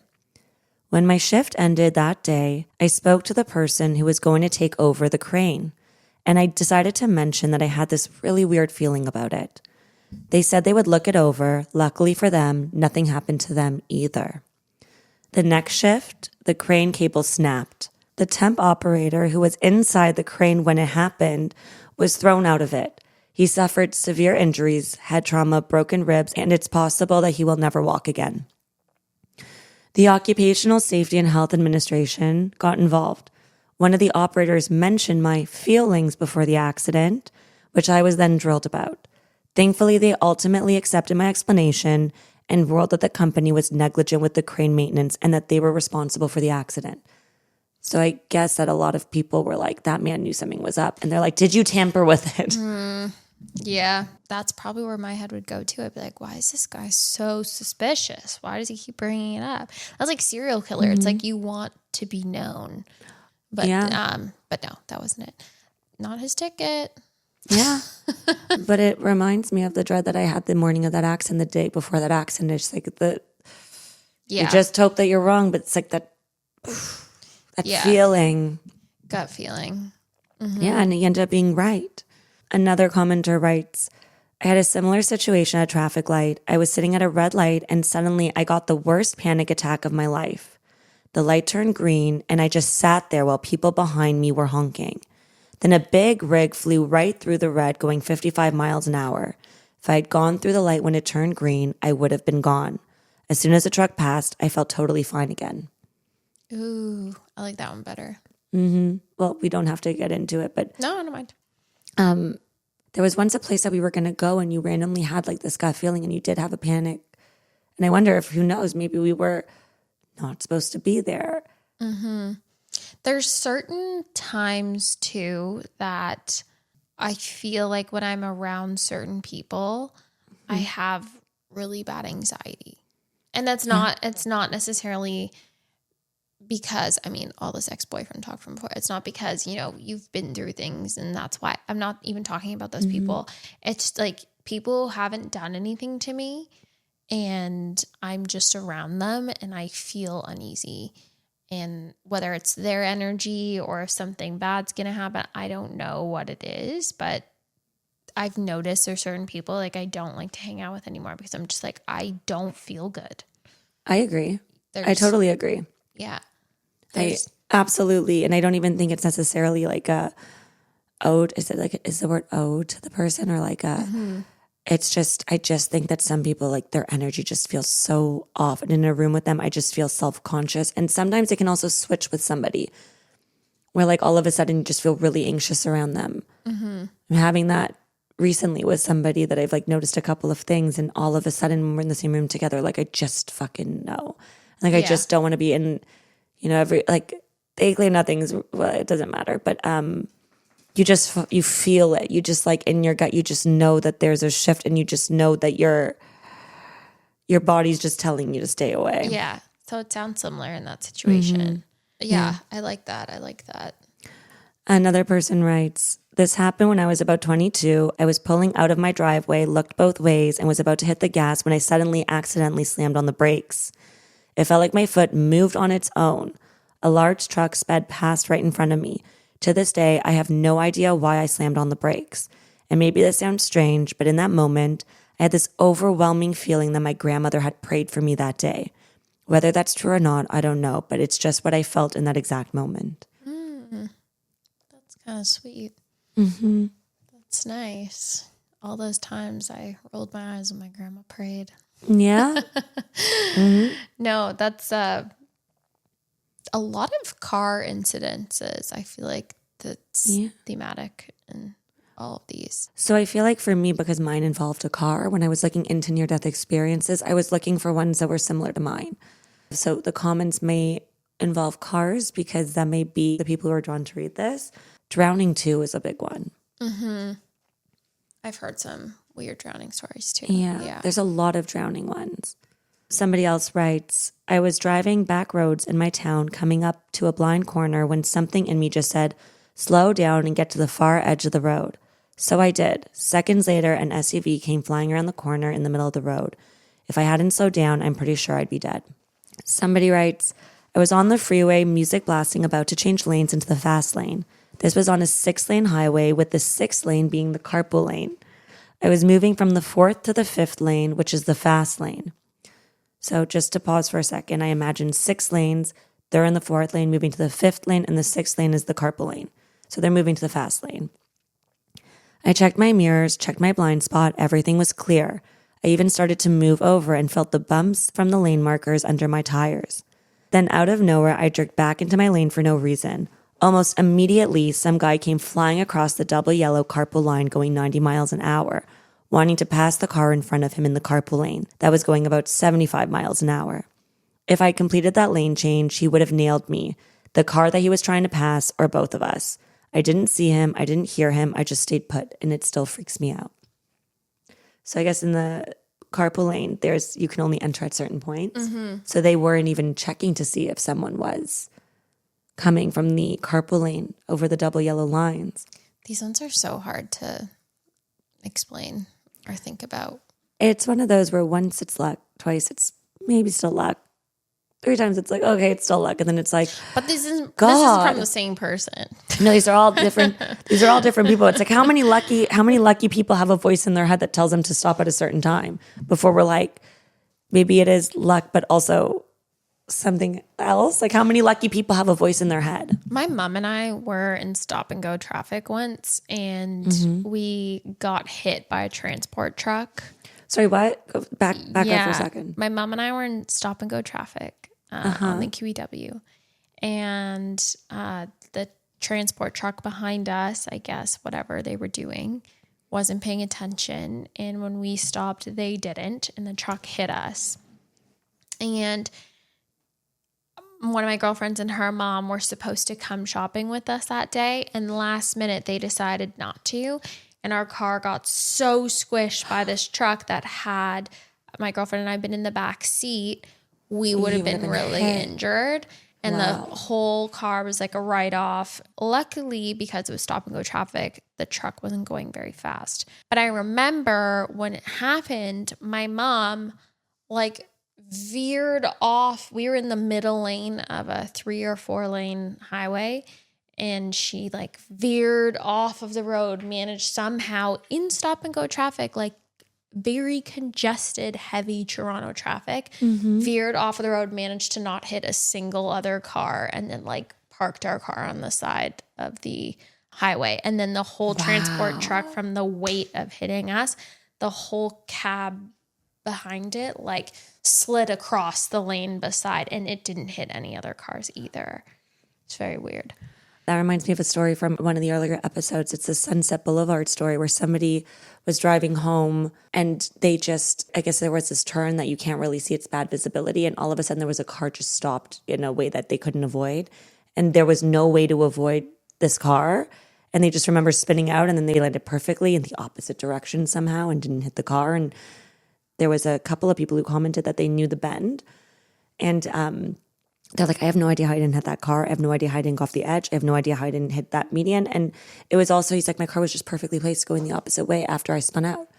And he just turned around and drove home. But weirdly, on his drive home, didn't see another car, another person, and he thought that he was dead and stuck in limbo. They called their roommate who wasn't home, and they were like, am I alive? Are you alive? And the roommate was very confused. Sometimes I have this weird thought that what if I did die in some of these accidents and I'm continuing my life in a way that maybe I thought that it would have been, but I actually am dead?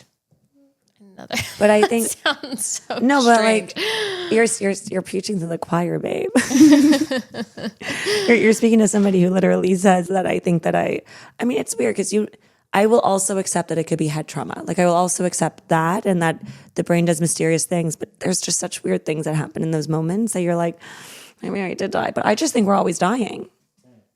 I just think that even if you're not, sometimes another version of you in another timeline or another parallel simulation also dies that has nothing to do with you, and they merge with you. Sometimes you just feel weird because you're merging with a version of yourself, even though you're not the one. I get vertigo sometimes you're A, sometimes you're B, sometimes maybe, honestly, maybe. I get vertigo all the time. We're always merging. Maybe that's why our memory gets worse as we get older, because we're constantly layering them with other versions of ourselves. Somebody does have a different, a rational explanation for this, or a theory. So they link it to a study where researchers at Cornell found that your subconscious can react to future events a few seconds before they happen. So they ran 9 experiments over 8 years with more than 1,000 people. And in them, the participants' physiology spiked just before disturbing images appeared, even though they didn't see them. So they would run tests where the computer would choose an image randomly. So even before the computer chose which image to show, the participants' physiology would spike. In another test, people remembered more words they would later practice, even though their practice hadn't happened yet. The odds of this all being chance when they ran the study and did the math was about 74 billion to 1. So they say, yeah, our brain really can sense the future. 74 billion to 1 if time is linear is crazy. Mm-hmm. I like that. Because the one thing that I keep thinking about sitting here, I'm like, I can theorize so many things all day, and it's fun to sit here and think about what if or why, and we'll never know these answers, and that also really frustrates me. Like, I'm like a person where it's like, I want to know 2 + 2 = 4. How? Like, so it's like I like things like that, 'cause science. Yeah. There was a podcast I was listening to, or something I was listening to, where somebody was explaining, and I could be misremembering it, so don't hold me to it if I'm wrong. But I think what they were saying is that the 2 leading theories right now in quantum theory is simulation theory and many worlds theory. Do you understand kind of the difference? Mm-mm. So I could be wrong in how I'm relaying this, because I'm doing an explain like I'm 5, and anybody who knows anything about this knows that we know nothing again. So this could be wrong. So many worlds theory is basically every time a quantum thing interacts with another quantum thing, the physical world divides. So there are many parallel universes operating simultaneously. Now, the problem with this theory, or the reason why some theorists don't like it, is it's mass times mass on an infinite basis. So people think when we talk many worlds theory, they think you make a decision, the universe divides. But that's not what it is. It's a quantum thing with another quantum thing. You are quantum, I am quantum. The cells in our body are quantum. The table is quantum. The cup is quantum. So when you put down the cup, those 2 quantum things interacted, the universe divided. The cells in your body move together for a second, or like a virus hit you, like a virus, or my dog puts his paw on me, the 2 quantum things interacted. But that's just on what we see as like whole objects. But then when you go down on the molecular level, that's also quantum things interacting. So we're talking about that times everyone on the planet and every quantum thing on the planet every time they interact. So that's like infinity times infinity on steroids. Now, my brain can't handle that. Yeah. And then the alternative, or the other leading theory, is simulation theory, and the thing with simulation theory is, think of a video game. You can have all this data because you only have to simulate what is in front of the player. So you can have players that are you can have a lot of conscious people interacting, and you can have the code that basically creates the reality, but you would only render what's in front. So you could have parallel realities existing, you could have parallel worlds existing, and then you would just merge them and you would collapse them together. So it'd be a little bit less of the mass on mass, because then the code could collapse. It would also mean that when something happens... I feel like this was a Black Mirror episode. Was the it? last one or something. Yeah. But in that version, so in many worlds version, quantum theory is more seen as you jump to the closest timeline. Whereas in simulation theory, it could literally just be you're picked, like in Mario Kart, like you're picked up by like that little bird, and like you're just placed back and you survive. You're just Good placed. Analogy. And because like in a video game, and who knows, maybe video games are actually pulled from the collective consciousness, who knows. But the idea that you could have 2 parallel yous existing, or 3 if you choose to, and that if something were to happen and you were to end that, you would just merge the code. Like it wouldn't be a big deal. You would just merge it wouldn't matter. But some scientists hate that theory because it means nothing is real. And also because it means that if the physical world isn't real, then the issue of math and physics becomes more complex. Because if the physical world isn't real, then when we do the calculations about the physical world, you're going to reach a point where like you're dealing with a simulation where things are constantly collapsing that are physical. So like, how do you do the calculations? So I think that that's what it is. But yeah, and those are the 2 leading theories right now. Right now? Yeah, from last I checked, those are the 2 leading. The other ones are scarier. You check this on a daily basis? No, but I think it's been like the leading theories for like 15 years. I don't think that they switch that quickly. Like it's like, I mean, obviously there's caveats. You're keeping up. But I think the other theories are, from my understanding, way scarier. These are like the ones that are not pessimistic. The other ones are worse. These are like the ones that are the most palatable. And I still can't comprehend. Yeah. I do like the idea, though, that we can kind of see a couple of seconds before in moments that we need to. Yeah, I agree. I feel like that is a thing. I feel like I've experienced that. So the next story is called Something Weird is Happening in Our Town and Only My Family Seems to Notice. Some of these are such good Hollywood movie scripts. Especially after I edit them and make them fun. There's that site that's I Can't Sleep, or there's an r/ where they make up stories. And sometimes people comment underneath being like, this doesn't belong here. And the person will be like, this is a real story, I swear. It's also from r/ Glitch in the Matrix. It's 6 years old. And it goes, something weird is happening in our town and only my family seems to notice. I don't know if this counts as a glitch or what, but we've been experiencing some strange and honestly terrifying phenomena lately. It started with small things, little glitches. We began noticing duplicates, like people being in two places at once. For example, my mom and I saw and chatted with an old friend at a grocery store. Totally normal interaction. Then later, when we got home, we saw on Facebook that this person was out of the country on vacation and had been for several days.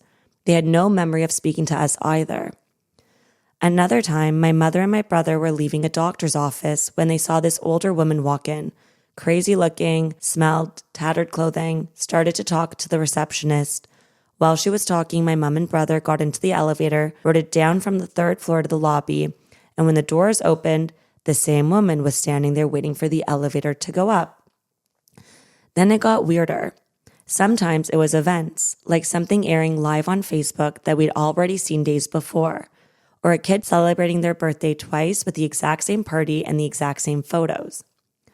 I've even taken phone calls that were duplicates of calls that I had already had, where the other person swears up and down that we hadn't spoken yet. But the scariest thing has been the deaths.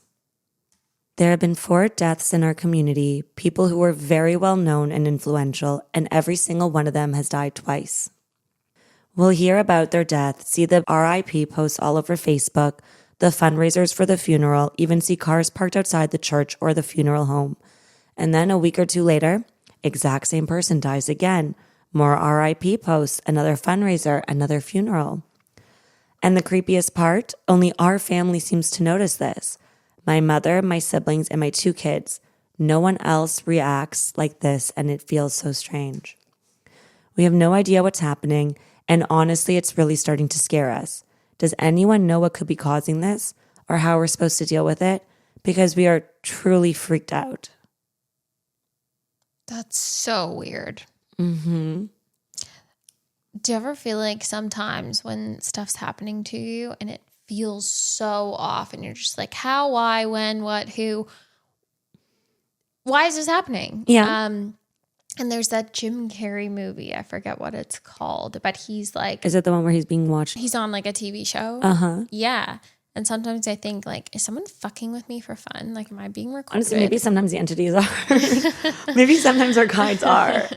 But it's like, am I being recorded? Like, or like is, I mean, apparently we all have a life review at the end of it. So yeah, we're all being recorded, everything that we do. But it's like, I mean, yeah, for that to happen. You're like someone screwing with me. Yeah, you're just in this like time loop. Mm-hmm.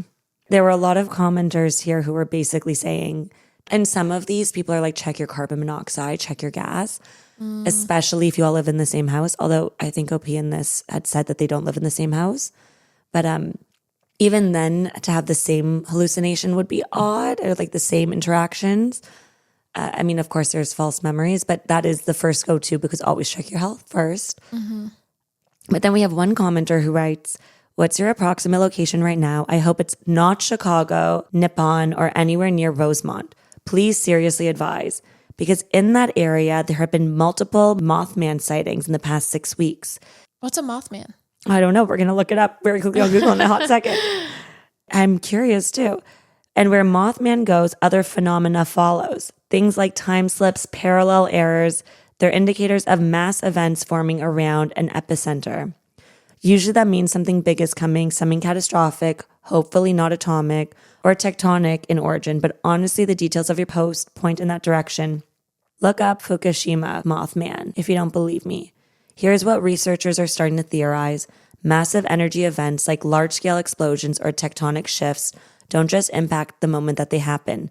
They create ripples of time that affect their continuity before the event takes place because of gravitational disorders in space-time.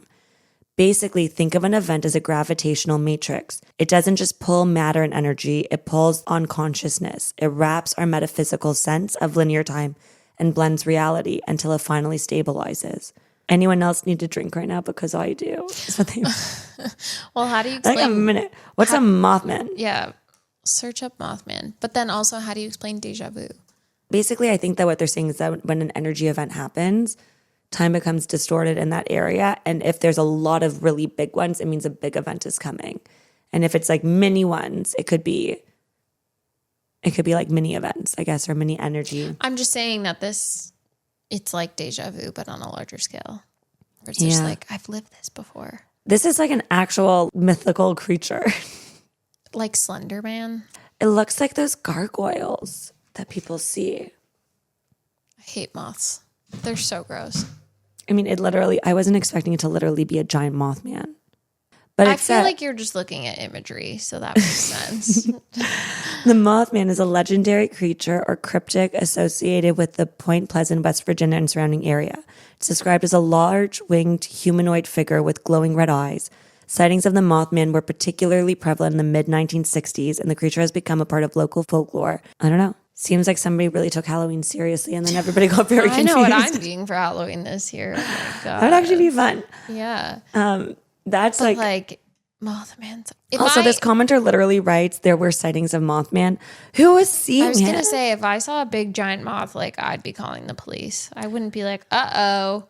Yeah. I wonder. Catastrophic. I wonder if when somebody says something like that, they mean more like when they're meditating or like in their dreams, they start to see this figure. Because when they're like, oh, there have been sightings of this thing, I'm like physically?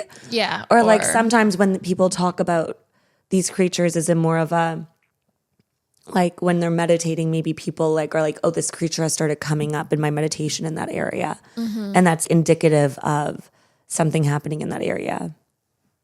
I don't know, but that one's weird. Mm-hmm. I can't even begin. This is another Marvel freaking movie. I feel like Marvel's just going through Reddit making up all their shit. So Marvel, WandaVision, have you heard of that?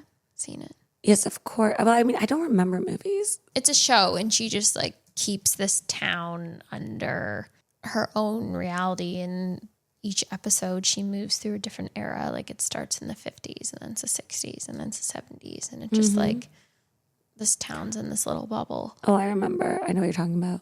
So just so you know, Sean Carroll, who's one of the guys who I listen to, I like to listen to his theories, and he's really good at explaining things. He's one of the most known quantum mechanics specialists, and he is on the board, him and two other people. They work for Marvel as well. So if anything, the fact that it mirrors it, I think it's less them going through Reddit. I think it's more they try to make it as close to these ideas that could spring off of what quantum physics actually says, and then they have them go through it.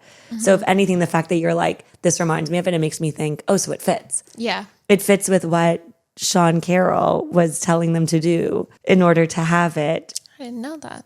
Mm-hmm.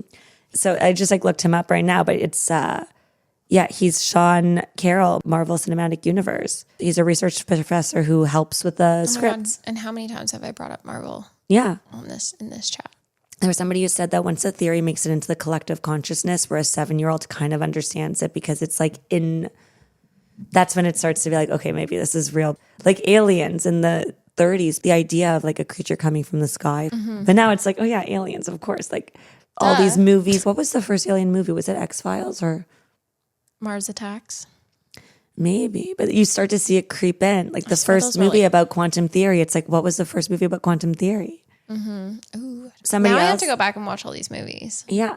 Somebody else comments, dude, listen to me. I'm a huge science nerd and I've read a lot about this and I have 2 possible explanations, but I'll start with this one. The time loop paradox. Not just a bunch of big words. It's a theory that sometimes the fabric of reality glitches and rewinds. It can happen once like what you experience, or it can keep happening for a while. It might feel like extreme deja vu, but what makes your case fascinating... Yeah? But what makes your case fascinating is that only your family seems to notice it, and that is extremely rare. If this keeps going, you could actually use it to your advantage. Predict events, change outcomes. Win the lottery. Sounds insane, but I swear it's been reported before and has been researched. I had something similar happen once. I felt like I had repeated an entire day. So here's my advice. If you feel like something's repeating, do something dramatically different and might disrupt the loop. Ask people what day it is when things feel off. If timelines are slipping, their answers might shock you. Don't lose your mind while doing all this, okay? Ooh, easier said than done, I feel like. My God, please, I hope that never happens to me. It's so interesting because so many people like have their theories. Like somebody else writes, this sounds like what's called a time crack. Normally they're not serious. Timelines usually autocorrect themselves. But this is the first time I've ever heard of an entire family experiencing it simultaneously. That's big and that's rare. Here's what usually happens. The event either stabilizes, or if it repeats, the dates themselves might shift. And honestly, in a few years, none of you are likely to remember any of this. And we're sure they're not all just like taking LSD or something. I mean, straight up, they could be. There's another show on this. Okay, also hear me out. If we're in a simulation, there's this idea that there are NPCs, non-player characters. So you and I might be two conscious people in the game, but you could also have these people that are the code that are just meant to push the plot forward. Yeah. And so maybe sometimes the NPCs glitch. You know, maybe sometimes the non-player characters, like those characters in the game that are meant to push the plot forward and just to be background. Yeah. Maybe sometimes in a certain area, there's something like wrong with the code and they're just glitching. You think we're code? I think many worlds theory to me, and I mean, either one, I could believe in either one of them. I think the idea that nothing is physical, I think that that's likely true. And I don't know how we would jump from one to the other if mass is real. I don't know how you would be able to meditate and leave your body and have an out-of-body experience if the physical world is real. I could be wrong, but that's why I'm more likely to believe simulation theory, where we, as this thing that doesn't exist in here, decide to play. Mm-hmm. Even like the fact that so many people have out-of-body experiences. Like Karan was describing that a couple of times he like was in the corner of his room and he just saw his body. Like, yeah, I don't know if I want to hang out with him anymore. I think I had my first two. I mean, I told you yesterday I like had to take a nap because I didn't sleep because I had a dream where like I felt like I was experiencing. That was like last night leading into today, which I napped today. But I had like this crazy dream where like I felt like I was like I could feel myself being burnt alive, and like I knew it was a dream, but like I was consciously being like, is this a parallel reality or a past life? I'm trying to figure it out in the dream, but like wasn't sleeping. And then like I felt myself being pulled into deeper and deeper into the dream. I used to have really bad sleep paralysis, really bad. Now it happens to me like ever so often, very occasionally. But back when I was having really bad sleep paralysis, I was also in like the height of my really bad anxiety. And then I went on an SSRI for about a year or so, and it cured it. Like I never had it again. I want to have sleep paralysis all the time. Give it to me. It's terrifying. It was terrifying at the beginning. Now it's not terrifying because so I think you know, it's like I have like weird sleep stuff. And I actually think that it makes me more in tune with being able to get into the in-between. Like I think that people with sleep paralysis are more able to get into the body. They are unintentionally slipping into the meditative state or the in-between where they can see things unintentionally. And once you learn how to control it, you're more likely to be able to like do fun shit. Like since doing the gateway tapes, I'm like, I see entities all the time. I see shit. Where? Oh, you don't know about this? No. Okay, so when I meditate now, it's taking me a while, guys. Everyone should read up about the gateway experience. So there's different focus levels, and each focus level gets you to a different state of mind, and a different conscious state. And in some of them, you like interact with dead people, allegedly.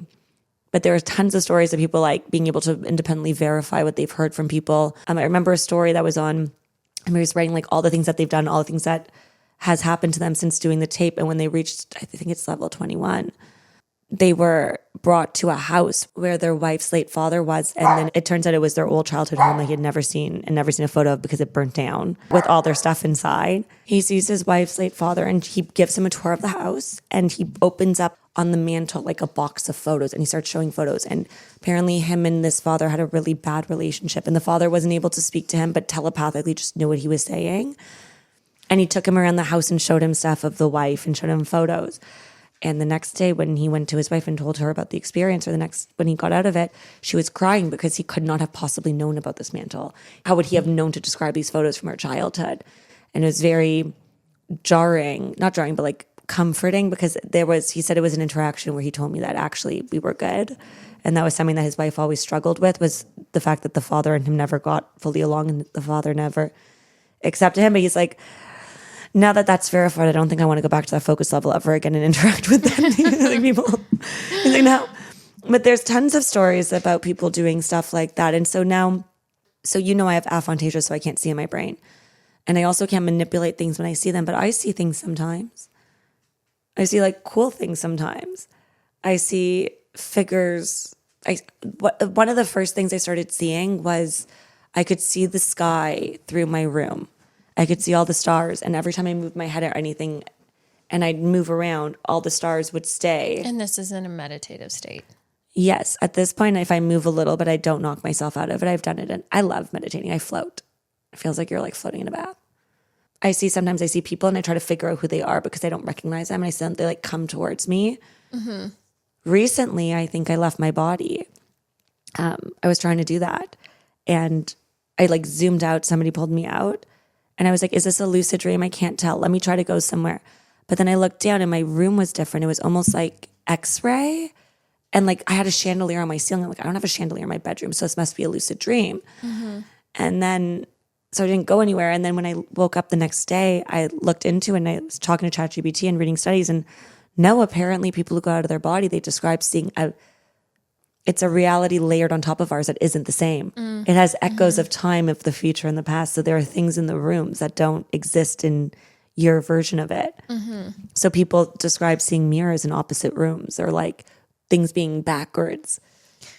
And I was like, I think I was out of my body.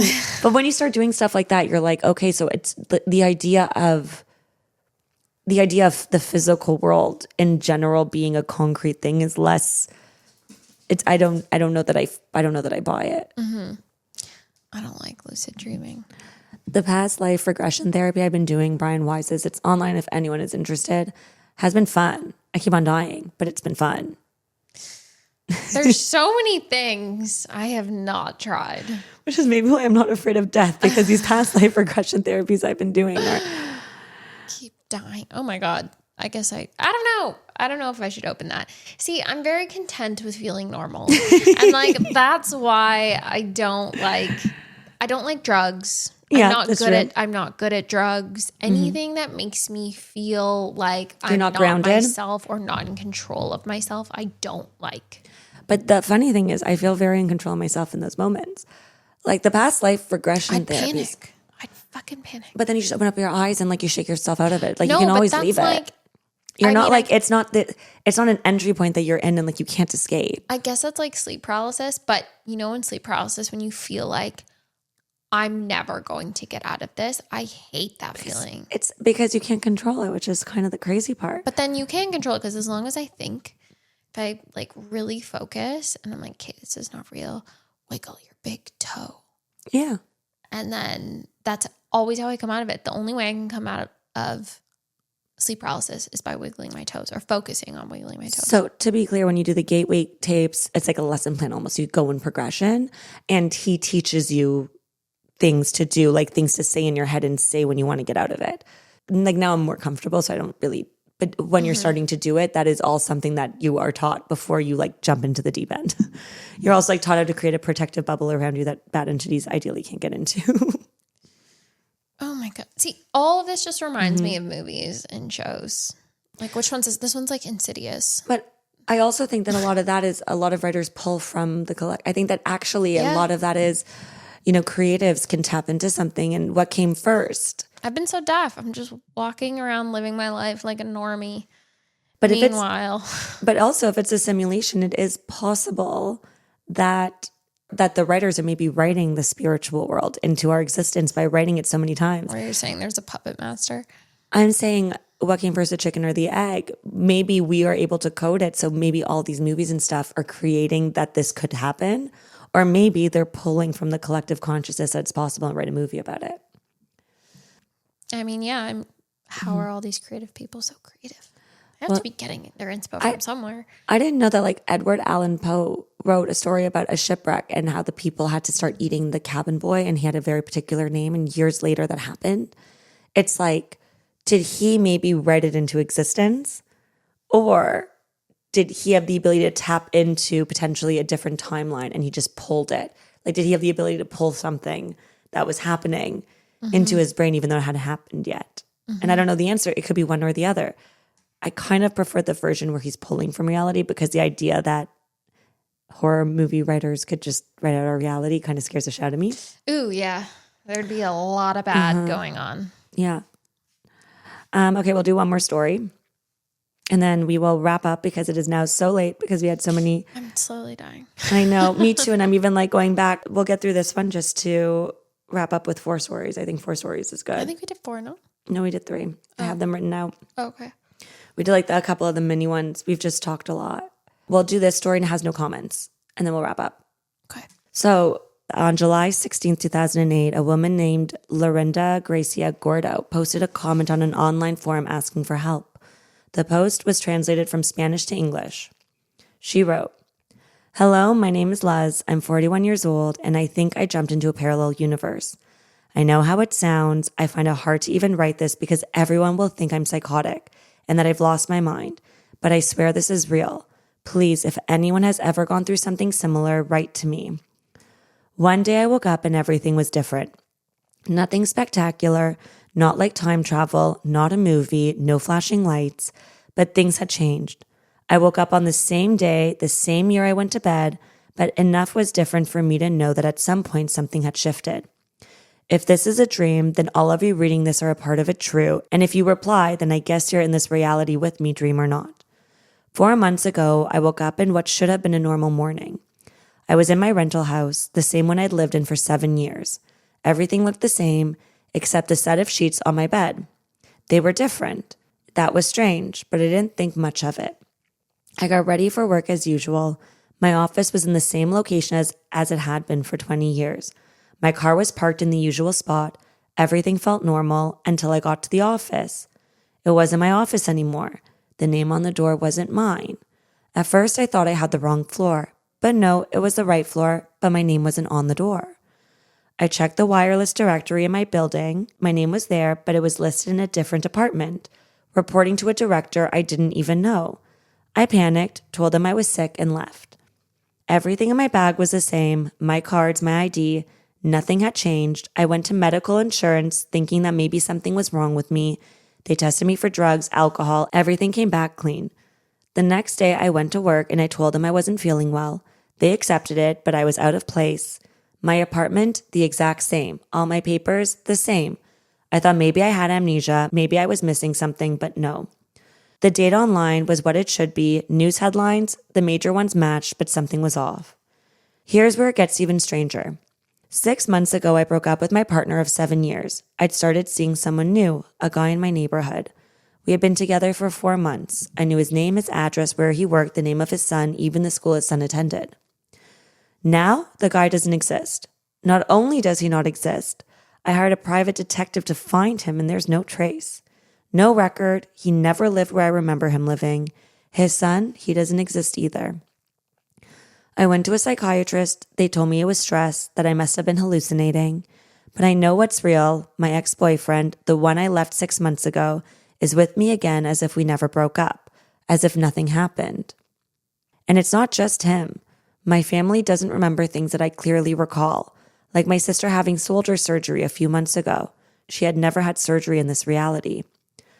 Other little things kept surfacing, clothes in my closet I don't remember buying, posts on my blog about the radio show I supposedly still did with my ex, but I had stopped doing months ago when we broke up. It's all nonsense, and yet it's real. Please, if anyone has gone through something similar, contact me. I've been reading theories for 5 months and I'm convinced I jumped between planes. Maybe it was one decision, one action that caused everything to change. What really confuses me is that time didn't change. I didn't travel to the past or the future. I'm still in the same year, the same date, but everything is different. To explain it, it's like I lost 5 months of my life, but everyone else remembers those months. Everyone remembers living them. And apparently I did things I have zero memory of doing, but it is the same day. Please, this is very serious for me. If you know anything, please write. And no one commented? So the original post was written in Spanish. Oh. So it was translated online, but Reddit brought me to an online forum where somebody was posting this. Now, we don't have any comments here, but I want to know your thoughts. That's crazy. That's just like the whole time I was just like, I have no words. I guess what she's basically saying is it's almost like things had happened. Like it's almost like there's a point where the past was the same and then things happened and she doesn't remember them, but the day's the same. So she's like, maybe it's amnesia. Maybe I switched jobs and all these things. But she's like, not changing is but it's the same day. Yeah. So she can't figure it out. That's what I can't explain. I understand the whole, what if you end up staying with this person, or, maybe her sister never needed that surgery because she Butterfly grabbed effect. her keys that day. You know what I mean? Like there's, but the time constraint is. Also, I mean, the boyfriend that doesn't exist, where she knows the school, she knows his name. I mean, that's more than amnesia. That's a memory that is planted that doesn't. Yeah. A wild story. That is crazy. Okay, so Chelsea, new fear unlocked. Maybe it's a fear. I mean, maybe something had happened.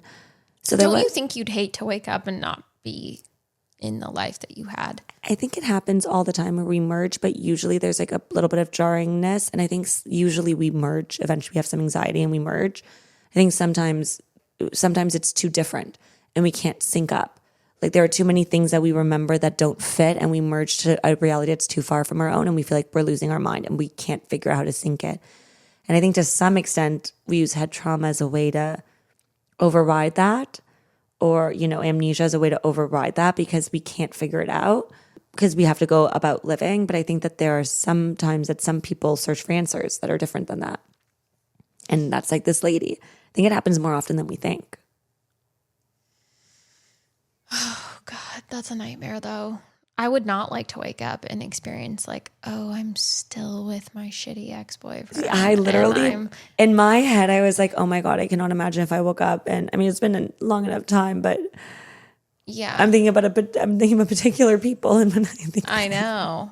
And I know who you're thinking about. And it's like, if I woke up and I was still there. Yeah. And then, still doing the life that you grew from and changed. It sounds like the fork in the road was 5 months ago or 7 months ago where she remembers other things that didn't happen. It's almost like she went back to where the timeline was similar up until. I know, but then you spoke about pro-choice earlier and like she made a choice and then didn't get to keep that. It's true. Or maybe she did, because maybe if it was a death thing or a near-death experience and she intentionally jumped for some reason, if she did, maybe she was trying to jump to a different choice. Mm-hmm. And that just like came along with other things. Her consciousness. Herself and her other realities. Like, damn it. I like to think of it as like, okay, hear me out, because now I'm thinking on the cuff. You know how they say like octopus, is it octopus that have like little brains in their like tentacles? Mm-hmm. And also, if anybody doesn't know this, octopi or the octopi. They're actually basically genetically unlike anything on our planet that has ever existed. And so if anyone is curious, they are the closest thing to an alien. They are probably aliens and they're super smart.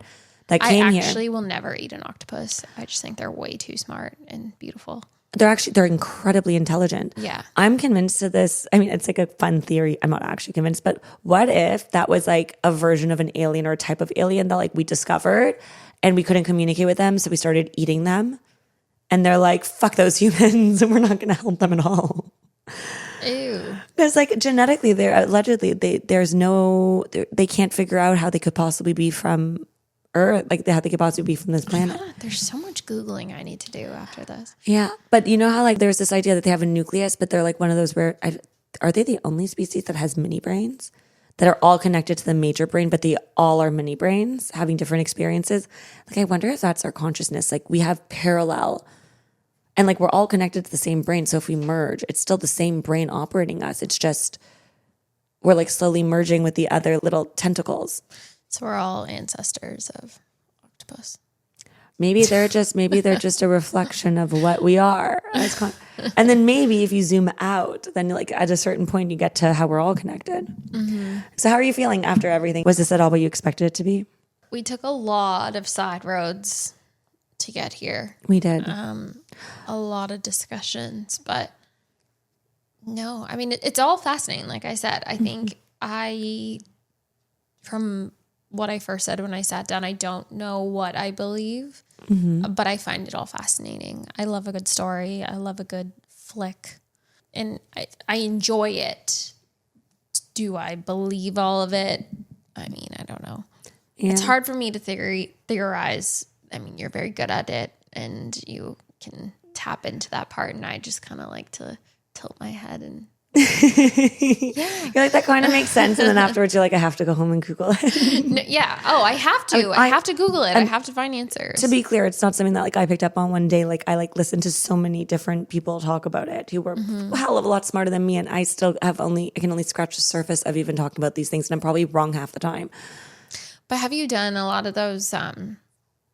Whether in the workplace, you find out, like you do a test to find out what type of manager you are, what type of what your leadership style is, and you do all these things. And I'm one of the people that like needs answers. Yeah. And isn't like a... I also just think that we all, like I said before, we all go on our own quests. And I think that I always did things that dabbled with the spiritual realm. But after my accident, I think that was almost like a course correction down. I mean, I've always been interested in these topics, but it definitely pushed me. Yeah, it definitely unlocked that part But I think there are tons of people who have things happen to them. I mean, you had a really crazy experience, and it wasn't where you were being pushed. So I think that people have different levels of how deep they're supposed to go into this and believe it. And I think that that's great. And I'll continue to watch it on TV. What on TV? I just mean, because I keep connecting all of it to movies and television. And I'm like, I'll just keep learning about it there. You know, I'm going to send you a podcast that I really enjoyed listening to. If you are interested, that's really palatable, that I thought was really fun, that connects all the theories together. It's a guy who's a really good professor, and I will link it here. But some people don't like him, whatever. I like to listen to everyone who is qualified and has a background in something that I'm interested in. He has a background in gaming. So it's interesting. His simulation theory hypothesis is cool because of his background in gaming. But yeah, I love having people on who don't know much, but it does not mean that you have to go down the rabbit hole with me, just to be very clear. Just come on and listen to my stories and have fun chatting with me about it. I will go down. Hey, I encourage it, and I always listen. You encourage it so much that you even came to be a guest. Yeah, I'll do it again. And I appreciate you so much. And I hope you had fun being a guest, and I hope you enjoyed. We did end up going much later than anticipated with a lot of side quests to appease the dogs, which, by the way, now they're fine. Yeah, they're asleep. Next time, 3 of them. I think the lesson is next time we need to chill them out for a couple of hours before. I think we did that. I don't know. It was the first time they all met. We needed a minute. But now they're good. Yeah, they're all sleeping. He's like, oh, he likes my pillows. That Charlie has turned into his partners. Yeah. Which I'll leave there. To everybody who happened to stumble upon this recording, if you happen to like it, please like it and leave a comment and let us know your thoughts on the stories, and follow along for more of these stories. And we will see you next time. Yeah, post your own story. Then you can share one of those. Yeah. Imagine a story from a viewer. Oh, stories from, yes. Actually, listener? people have been sharing their stories, which has been incredible. I should start doing a little part of the episodes where I throw, actually a lot of people give it before. I've gotten a couple. I've gotten some inboxes, which has been really lovely. Yeah. I should start doing a segment at the end where we like talk about some of the listener write-ins. That would be fun. I should introduce that. We will wrap it up here, and we will get you into your car and home for work in the morning. Yeah, but thank you for having me. Yeah, and thank you for coming. Yeah, it was fun. Mm-hmm. We'll do it again. And I do know who your next guest should be.